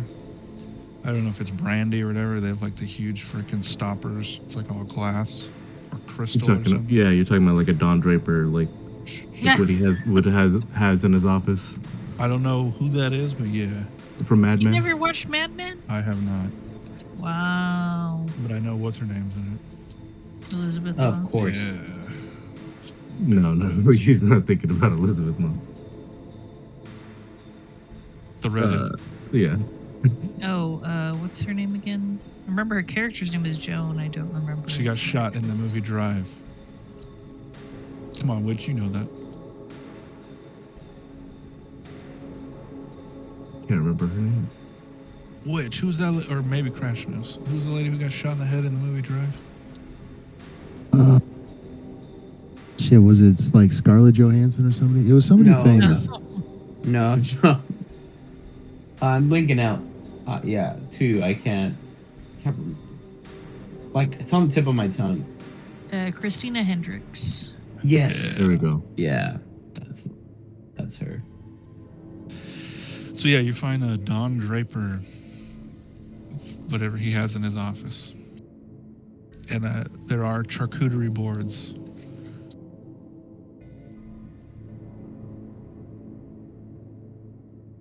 Okay. So yeah, if you want to add 2 bottles of brandy, 3 bottles of red wine, 1 bottle of white wine, 3 sausage links, and 4 various blocks of cheese, that's what you find.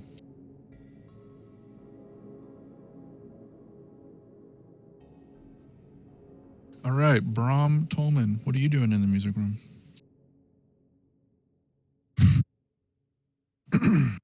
I'm so sorry. I've been very distracted with a text conversation. So we problem. got into the music room.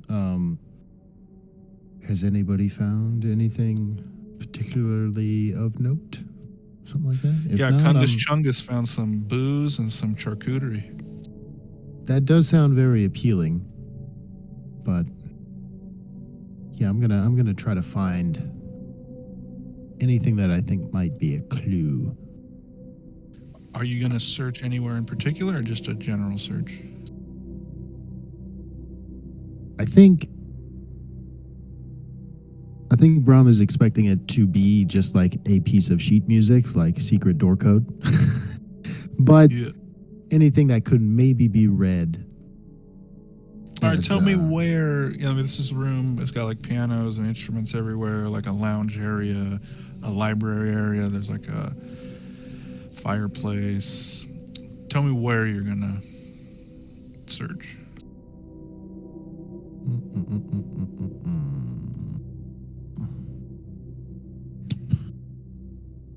Let's see here. I will start looking through the sheet music first. Okay, roll me 1d20 plus your intelligence modifier. Plus 1.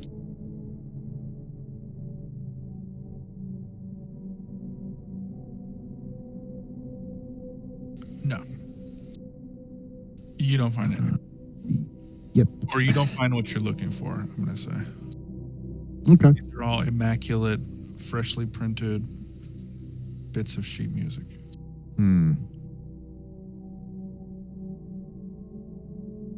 But if anybody else has an idea,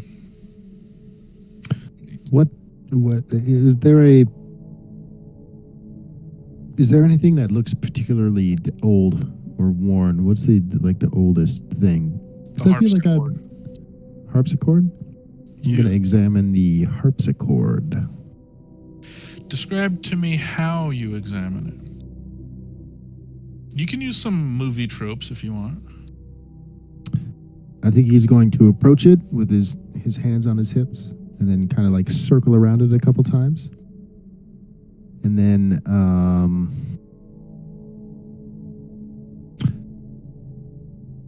whether or not it makes him look like a crazy person, he's going to rub his hands all around it to see if he feels any switches or latches or flush compartments. Nothing like that, but when he presses a couple of the keys, there are a few deadened notes. As if something is obstructing the plucking mechanism on the strings. Okay. Now, is a harpsichord a thing where you can open up? Yeah, To they're see the usually strings? opened. Yeah, they're usually opened. Okay. If he can lean over while he's playing and kind of identify which strings, put a finger on one, and then examine down, see if there's anything obstructing the you hammers see from. an old piece of paper stuck in some of the strings. Okay. And I will send you the sheet music.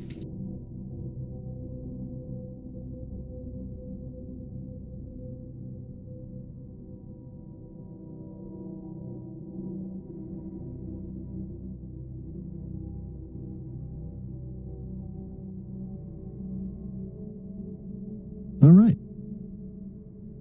Well,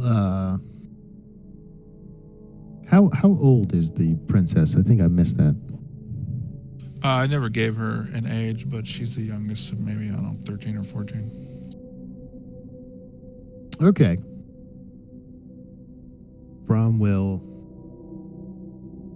call over to the princess. Princess, I think I found something. Behold, he'll try to do a legerdemain and do like a little sleight of hand. You know, like cards, flipping a card out of nothing. See if he can produce this the sheet music with a little flair. You may roll for that if you'd like. Yeah. Gonna be the 5. Oh, fuck. Wrong chat.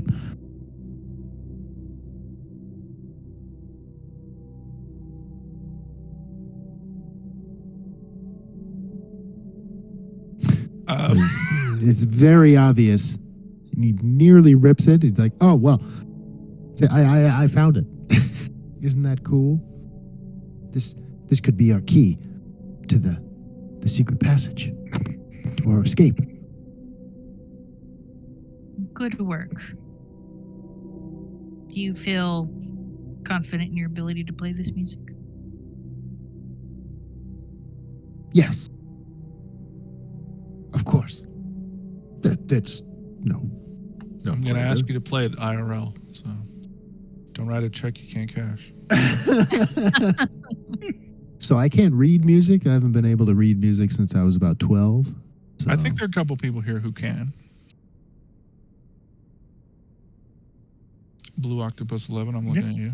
I know you have your saxophone hanging on the wall. Yeah, it's tabs only for me, man. And that seems like a lot of 16, like whatever they are. I can't play them. I know that much. And I know Chungus Chungus. He can. What is Well, you guys have to do it in character. I'm not in that room, so No. it's gonna have to be Well, you don't play the music here anyway.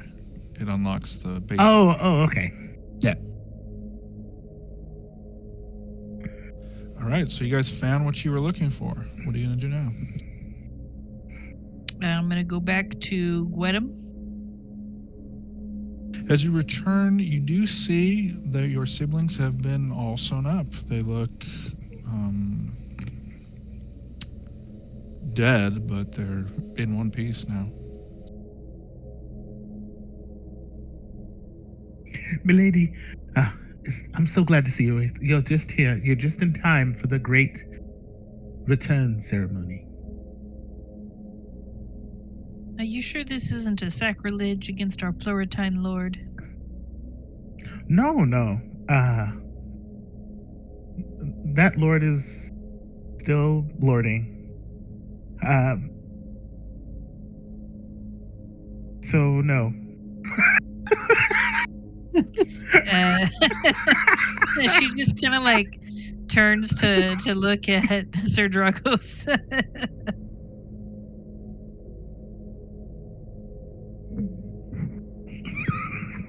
So Dragos just shakes I love his head. Reanimator so much. Yeah, that movie's great.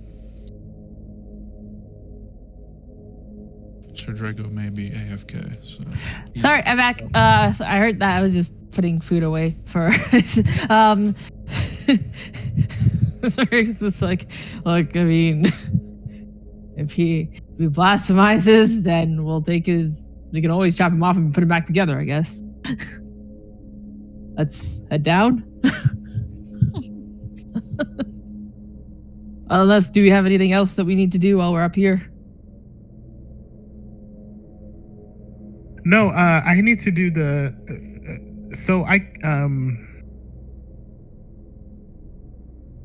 How do I? Let me double read this. But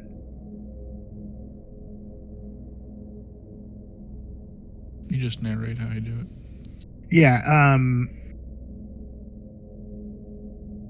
Be right back 1 second.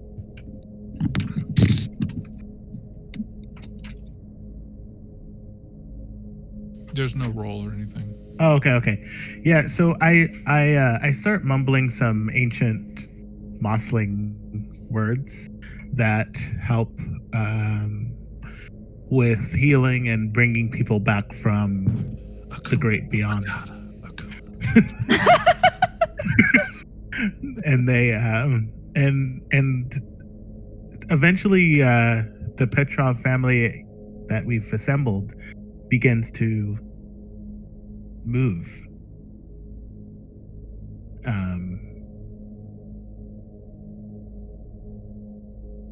By themselves.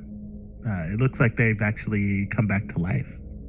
And then they start screaming in sheer pain. I'm not going to do it because it's late at night. Ah! And then they start crying, especially young Boris. I'm back. It's okay. It's okay. You guys are okay. Everything is fine. Everything is fine. Everything's fine. Who do you go to first? I'll go to Prince Boris. Prince He Boris. starts not really seizing, but he's in so much pain that he's kind of twitching. Prince Boris, it's okay. You had a small injury and you're better now. We're gonna get you out of this castle in one piece. Just breathe. And I go over to the other Petrov. I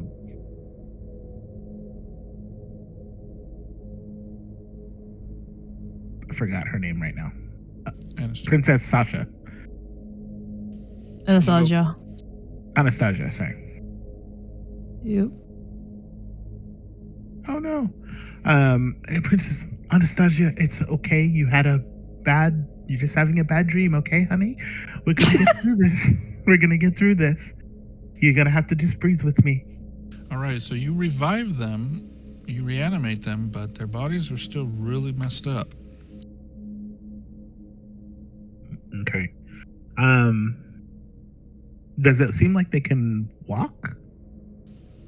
They're in a lot of pain because you haven't actually healed all the sewing and everything like that, but Oh, I was wondering. Okay, so can someone help me? I just need some. I can use this frying pan even, but I need to heal them a little bit. Wait, why do you need a frying pan to heal them? I was just thinking the same thing. Well, I'm a chef by trade. I can maybe cook something nice, but I think a prayer will work also.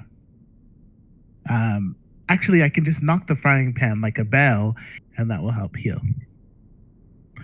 All right, roll 2d6. That's 2. Okay. Thought you were gonna sear their wounds together. Oh, We that can have would've cooking oil and a match, I guess. Maybe he's like Fix-It-Feel-It Jr. Oh my god. It's like the mom from Encanto. Yeah. Eat this food. No, it's not enough to heal them. Okay. It's okay.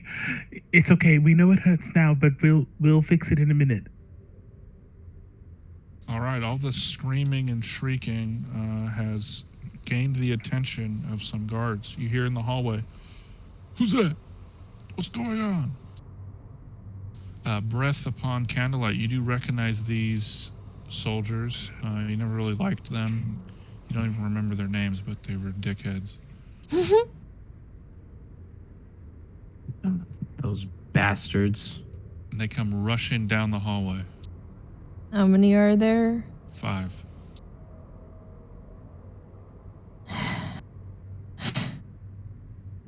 I should have taken some violin strings.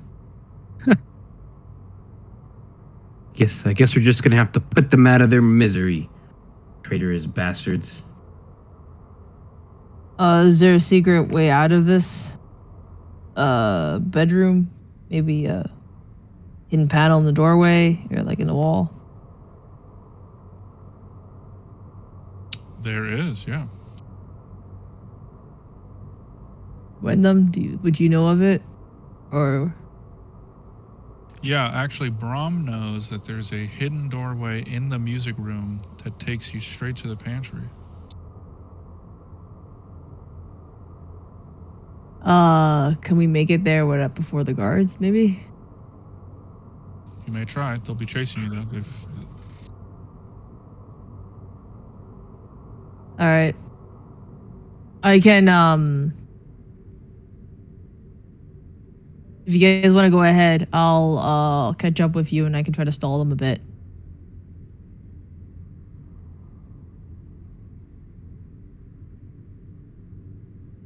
Well, what are you waiting for? Let's get going. They're gonna be here any minute. I can try to stall them with you.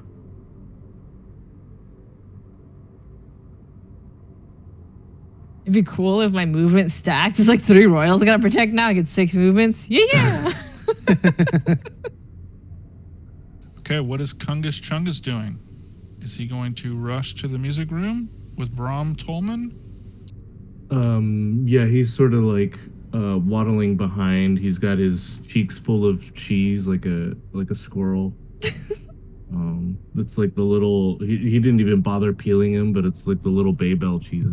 He's got him like stuck in. Just chewing straight through the wax. Yeah. So, out of curiosity, does Kungus Chungus want to use his special ability? I was, like I said, I was behind everybody. Yeah, so if the guards are coming from the north, like from the top of the map, and you guys are going to run down and back to the music room, or did you go back to the princess's room and watch the reanimation ceremony? No, I guess I went to the music room. Okay, so if you're in the music room, then you don't even know what's going on.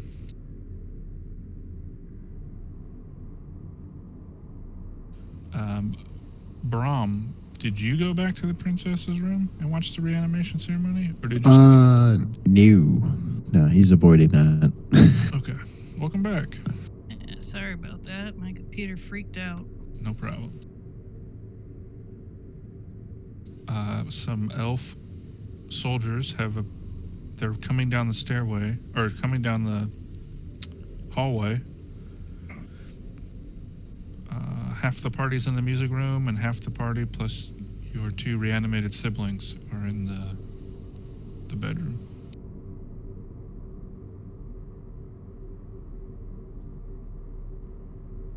Okay, and Gwedem is still with us with the reanimated siblings. Yeah. What are they doing? Screaming. Because she brought them back, but didn't heal all of the wounds. So they're like all Frankenstein stitched up, and it hurts real bad.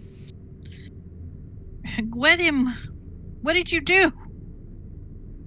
They're alive, milady, but you have to heal them. You have to use your gift. They'll be whole again. I'm gonna try to heal them then. Okay. Roll 2d6 plus 2. Okay. While she does that, Brahm and Kungus Chungus, you guys hear muffled shouting coming from Prince Boris's room.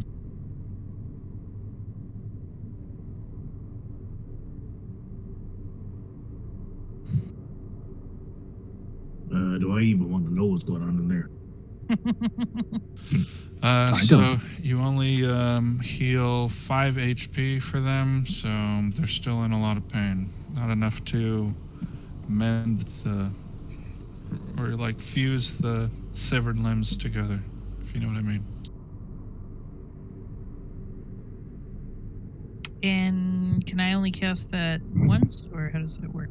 We'll just have to. No, you can cast it as many times as you want. But we'll just have to progress through the encounter. Mm-hmm. So, in the music room, you guys hear the muffled screams of, "I'm in here! Untie me at once! I'm in here!" This is Alexei Morozov, Archmagus of Castle Petrov. I demand to be freed this instant. Alexei. Oh, Bet. That's super sus. I don't know what that means. It means that it's based. I'm gonna go. Brom will tiptoe over apprehensively. Okay. And, There are no yeah, elves in this part of the hallway, so you get there just fine. cool. He's gonna try the door. It is unlocked. Hello, This is Alexei Morozov. Who are you? Alexei. Is it really him? It's me. As far as Brom can tell, it looks like Alexei. He's bound, and his arms and legs are bound. He's on the floor in the prince's room. Who is that? Pitchy? Of course. Help me. How'd you get all tied up? The Brom will elves. start walking over. Some elves, they attacked me. Oh my I God! could conjure a spell. They knocked me out. I'm telling you, if I just had a couple more seconds, I would have got him. But they got me before my incantation went off. So, is Alexei actually somebody who can use spells? Yeah. Okay. Then yeah, I'm gonna. He's the Archmagus of the castle. He's basically like the Merlin of this castle. Yeah, I'll untie him. All right, you untie him. He's a very proud person, so he thanks you in his own way by saying, "Yeah, glad you came." I'm sure you are. And then he straightens out his robes and then starts walking towards the door. What's happened? What's going on? Oh, hey, we're here with the princess, Which one? Mr. Dragos. Sasha. Is she the only one left? Yeah. Oh no! This is How long terrible. have you been tied up here? I don't know. I got knocked out as soon as the siege began. Knocked out, I'm sure. Give him a little wink. He's gonna tap you on the belly and say, "Take me to the princess." Oh Yeah, my right this way. God. Right this way. He'll do a deep bow.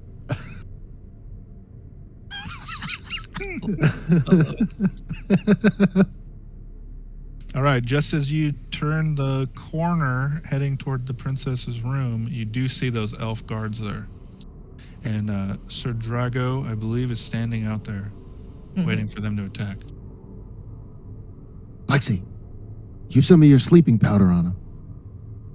I have something better. All right. Declaration. Who's joining this fight? Bromwell. Okay. Brom, Sir Drago, and Alexei. Anybody else? Are they back by where I'm at, or They're are at the they- very top, like the top left corner. So if you're in the room, you haven't seen them yet, and they haven't Okay. seen you. Understood.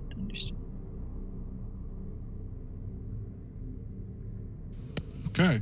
Declaration. Oh, Breath Upon Light will join as well. Okay. What are you declaring? The candelabra as a melee. You just gonna I'll- rush into the fray? Yeah, maybe that's not the smart. Maybe that's not the best idea. Let me double check. I believe elves, since you're just the elf kindred class, you do have access to fairy runes. Just so you, also before you do anything, what Sir Dragos wants to do is take the vials and break at least 2 of them on the floor, and he's gonna light it once they get there. So before you rush in, just keep that in mind. Okay. Do I know what runes You can just I have pick a access few. to? Since it's one shot, you can just pick some. All right. For fairies or elves, you get a free glamour, unless you're like an enchanter or something. Yeah, so you can just pick one since it's a one shot. And remember, we're all level 6, so. All right. I had to look at the. While he's doing that, Brahm, what are you declaring? Is a monster lore check a declared action, or is that like a free action? I'll say it's a free action. Okay. So he will have his knife out for now, and then he's going to get a read on these elves. Should I roll the monster lore now or wait? Well, what are you looking for exactly? See if I know anything about these elves and their basic powers and vulnerabilities. You know they're weak to cold iron and silver. About them specifically, you know that these are the people laying siege to the castle. And if you guys fail here, the whole world will be frozen because the Cold Prince will come through the gateway. He's gonna put a hand on Alexei and say, like, "Okay, these are elves. You've seen them before, right? They're weak to silver, cold iron. We're the last line of defense." Understood. And then I'm gonna creep up and stab one. That's my declaration. But Alexei is going to start conjuring move terrain in order to, like a Looney Tunes cartoon, make like a tidal wave on the ground and hopefully push that fire towards the elves.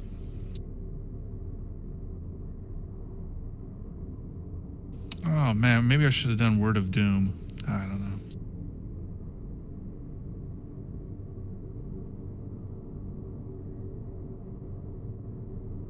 Yeah, I'll go with move terrain. All right.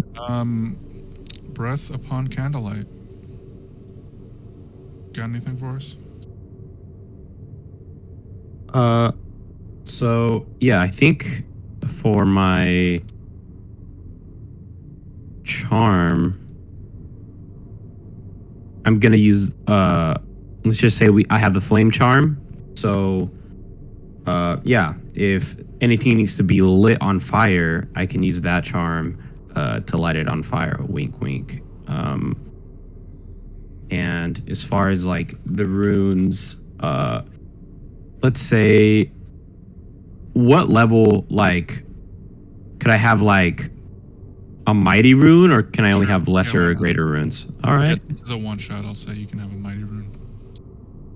Excellent. I'm gonna do a summon wild hunt. Okay. This rune. So that sounds epic. What is that? it's it invokes the blasting of ghostly horns, summoning forth a hunting host from the wild woods of Fairy. So I guess it's literally Yeah, from Witcher 3. yeah. Because the Cold Prince is there, so everything freezes. All right, well, we're going to have to say they're outside because I don't know if the freaking hunting party can summon into this hallway. Oh, that's fair. I guess. I'll take care of those ghouls for you. Okay. Or you can pick another one.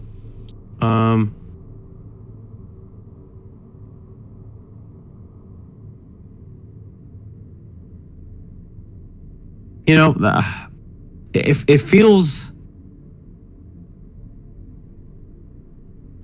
I guess I might do a Rune of Death.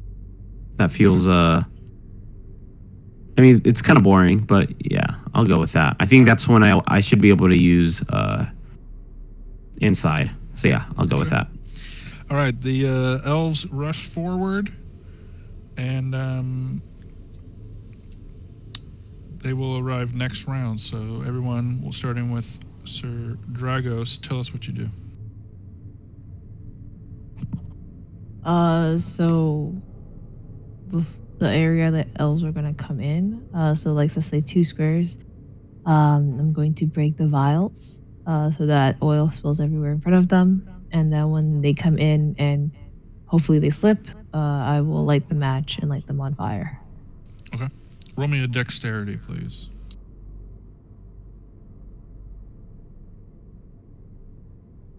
What's my 3? Okay.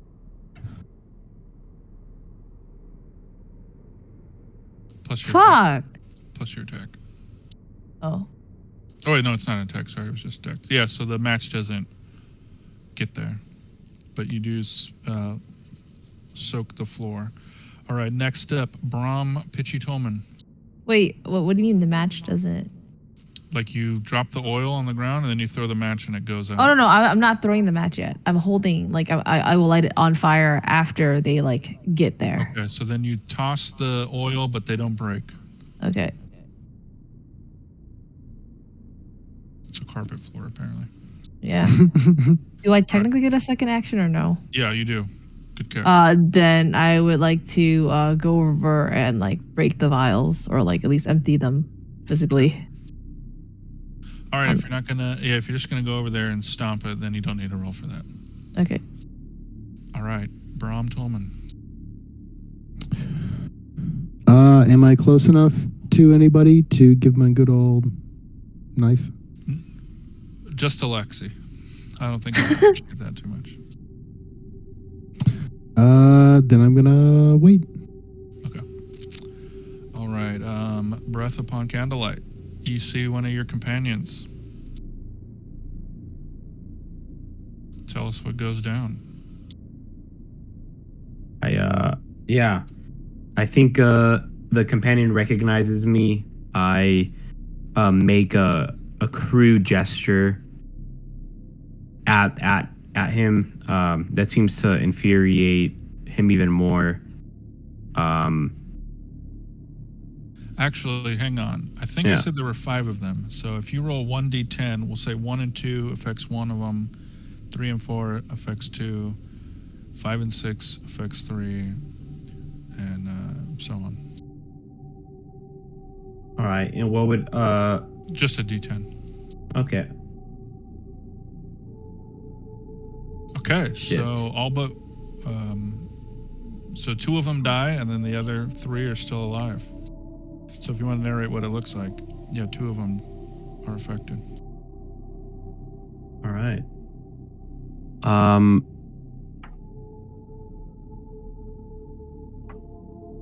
Yeah, so I grab onto my room and I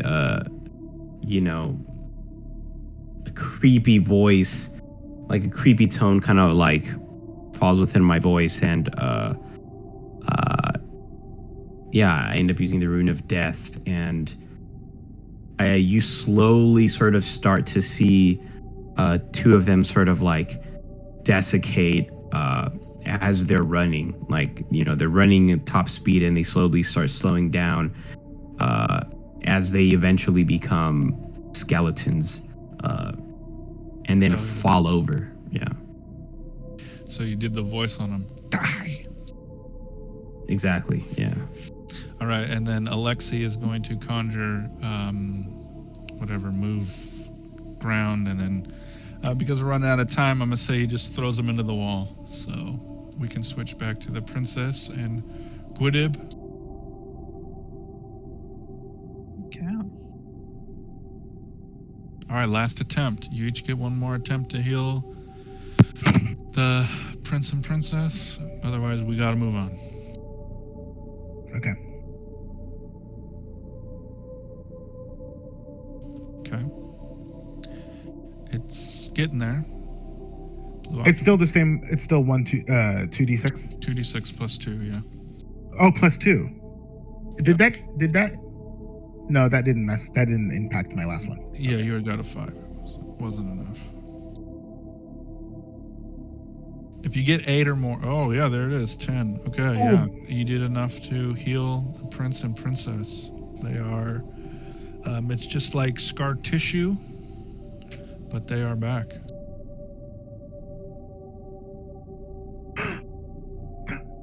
Princess Boris and Princess Anastasia. Can you hear me?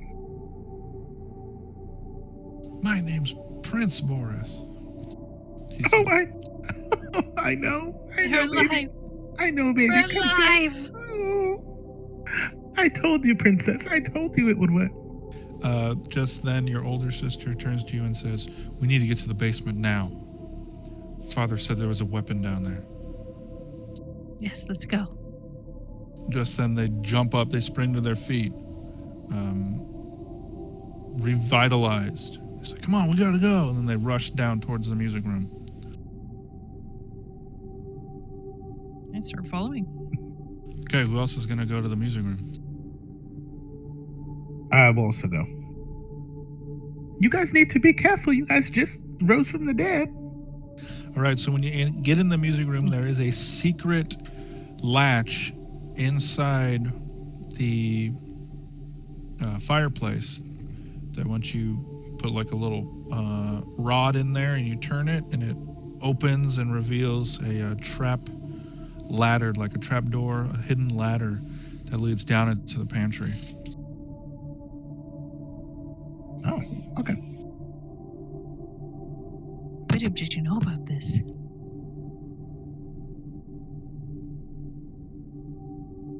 Oh, my word. I thought we knew most of the secret trap door. Well, not traps, but, secret doors.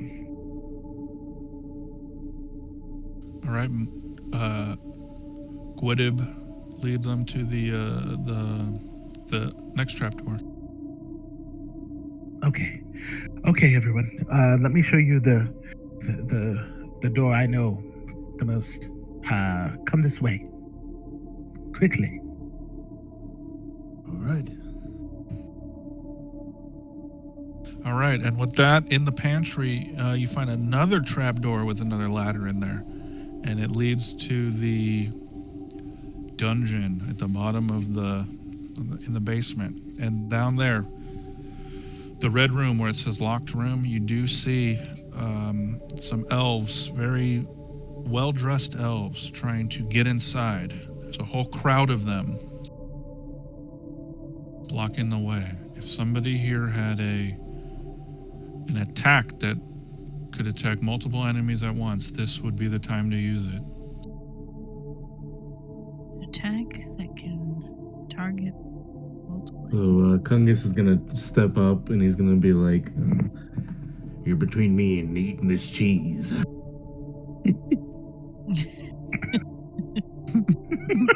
And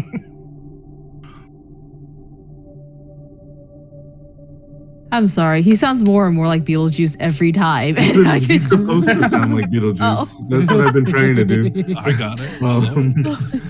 What's the command again? Exclamation roll space, and then whatever your die is, 1d6, 1d20.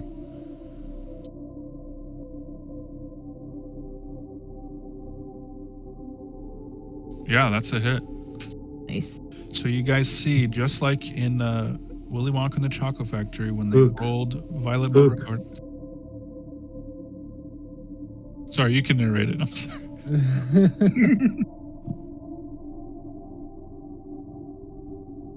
They hooked? Please go right ahead. Oh yeah, look, even better.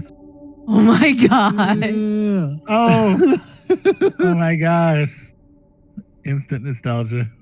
Beautiful. Does he scream? What does he scream? I don't remember. Yeah, so it's just like that, and then like a bowling pin sound as he hits the. Did I do damage in that? In that description? Anyway, roll 2d6. You said that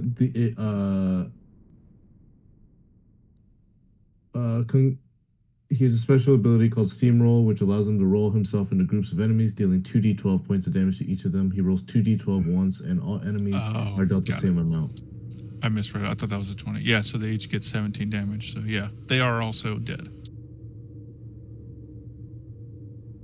Okay, so with the elves out of the way, if you want, that is the exit.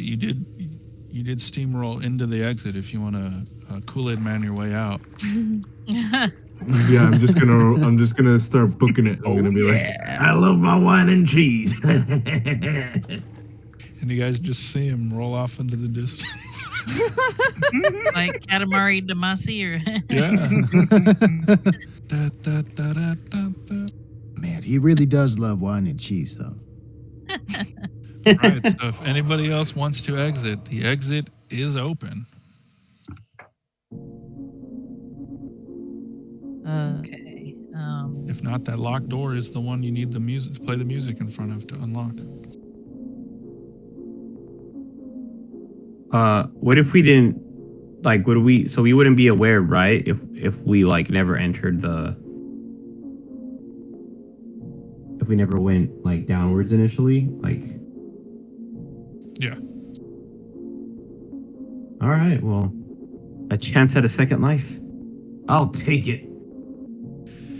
And then just like Turnip Head in Hal's Moving Castle, Breath Upon Candlelight has a top hat on and just fucking flies away.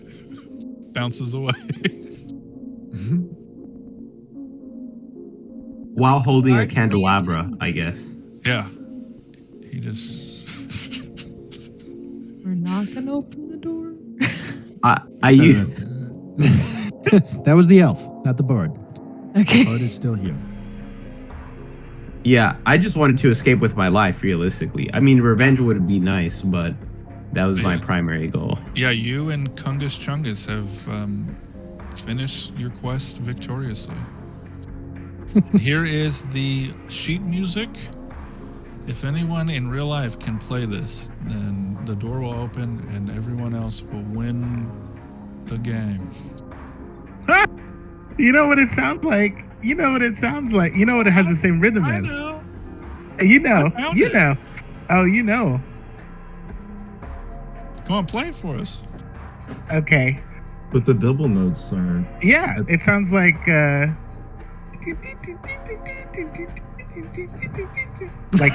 like the Halloween theme. Yeah. Man, Is what it is. Oh, it's so Shout out to John Carpenter. obvious Yep. looking at it once you know what it is. But like, yeah, that makes. Oh man, god damn it. Yeah. So just- down here at the bottom, there's that chord. wow. So yeah, you see Brahm looking wistfully at the clear exit, and then looking back guiltily at the princess and the knight, and he will play this melody for you. As soon as the doors lock, Princess is gonna run in there to find the weapon, and she is going to recite. I am Sasha Marie Petrov, youngest daughter of Castle Petrov, and by contract agreed upon by my great-grandfather Dmitry Petrov, I order you to awaken. So the weapon is an old mummified vampire Oh my god. whose Ooh. eyes open after that incantation, and then he turns from a mummy into a fucking stylish looking dude with like a red coat on and white gloves. No, Eligard, why?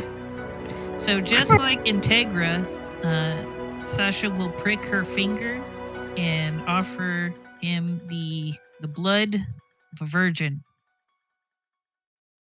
I'm glad you got it. I was worried you were gonna figure it out too soon. Hell yeah. There it is. Well, congratulations everybody. That was the adventure. Yeah.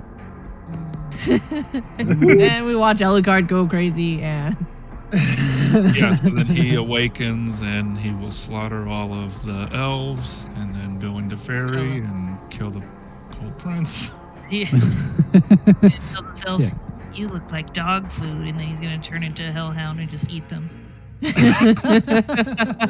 And then one of them will have enough, like when he's fighting the Cold Prince will like cut his arm off and he'll be like, "Come on, summon your demons and come and fight me."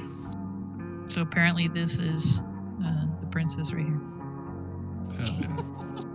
And also, I really hope in the real game, or not the real, yeah, but River Under Stars looks at the sky. It's like it feels warm again. Something on something like that. I can't think of anything. Very nice ending there. That was awesome. What a twist. Yeah, we were just talking about Hellsing the other day, so that's what put the idea in my head. Nice. I was struggling. Hell with yeah. one. I always thought it was like what we did in the shadows, but this is way better. I would people talked about Hellsing. I feel like nobody talks about it as much anymore. It used to be super popular was- when it first came out. Yeah. Yeah. Mhm. I also thought of Davy Jones and Underworld. Oh yeah. Where they have to give the blood and wake him up. Yeah, that's a good movie too. Have you been watching What We Do in the Shadows, Jester? I did not finish the most recent season, but yeah, I watched that one every once in a while. Well, the most recent season just started a couple of Oh, weeks then ago. the one before that. Carl Wow. Robinson's my favorite. No. Baby Cracks me up. Yeah, I'm- it's a funny I'm so- idea. I'm surprised, Jester. I know those kind of like mockumentaries aren't your. Yeah, usually that's your why I don't thing. watch too much of it. I do get motion sickness, but yeah, it's one of the shows Mindy and I watch. It's such a Yeah. charming show. It's a good Yeah, show. I wish it's a I good would one. more of it. I loved the movie. The movie was Oh my Movie was god. good, Yeah, yeah. the movie was great. I watched it back in the day. I remember I had it. I think I put it in a Dropbox for Jester to watch, and then Blue Octopus 11 just like oh no. like I saw him and he was just like, "Oh yeah, that movie you put in the Dropbox. I happened to watch it." And I was like, "Oh, cool." And then that was it. You know what? I bet you that Dropbox is a time vault now. Is it still? Is there still stuff in there? Yeah, there's still stuff in there, projects and stuff. Hell yeah. Well, thank you all for joining and playing. I hope everyone has a happy Halloween. You guys too. I hope you have the Yes, yes. happiest Yeah. one. and Oh, everybody- Also, Yeah, Krishaldi, did you watch Smile too? No, I haven't. Not yet. All right. and Did you? What's up, Blue Octopus? sorry, just on a semi sad news for me too, but I won't be able to make the next, I think, 2 sessions because I'll be out of town. But But what about Hootenanny? Oh my gosh, I know. You're I the feel main like it's the character worst for time. that. You guys can cosplay. You guys know how. Do you guys know the spirit Oh, it's of not the Hoobra? same with Not that. the So you guys same. can cosplay Hoobra's journey, or some. I don't know. We might have to postpone Hootenanny until you get back. Yeah, Yeah. we'll like do some side. Maybe Yeah, weather that's- inclement or whatever inclement weather, whatever it's called when they move it because of the weather. Yeah, that thing. We can pick that up. It wouldn't be right to do that without you, honestly. We should move on from it and move on to the thing after it, and then like get to some Do a epic flashback? part. Get to some epic part where when Hoopra comes back, so that Hoopra has to do it as a flashback. Yeah. I'm down with that. That's a brilliant idea. Yeah. That's really that works. That's funny. Oh yeah, the Hootenanny. And like, Yeah, it'll have to be. And that's why we're able to do this. Yeah, exactly. I was gonna say, I'm gonna have to end it on a cliffhanger where you guys are about to lose. And then when So that start way we can fresh- get inspiration by thinking about Hootenanny. Exactly. Just like have to Jean-Claude eat Van Damme.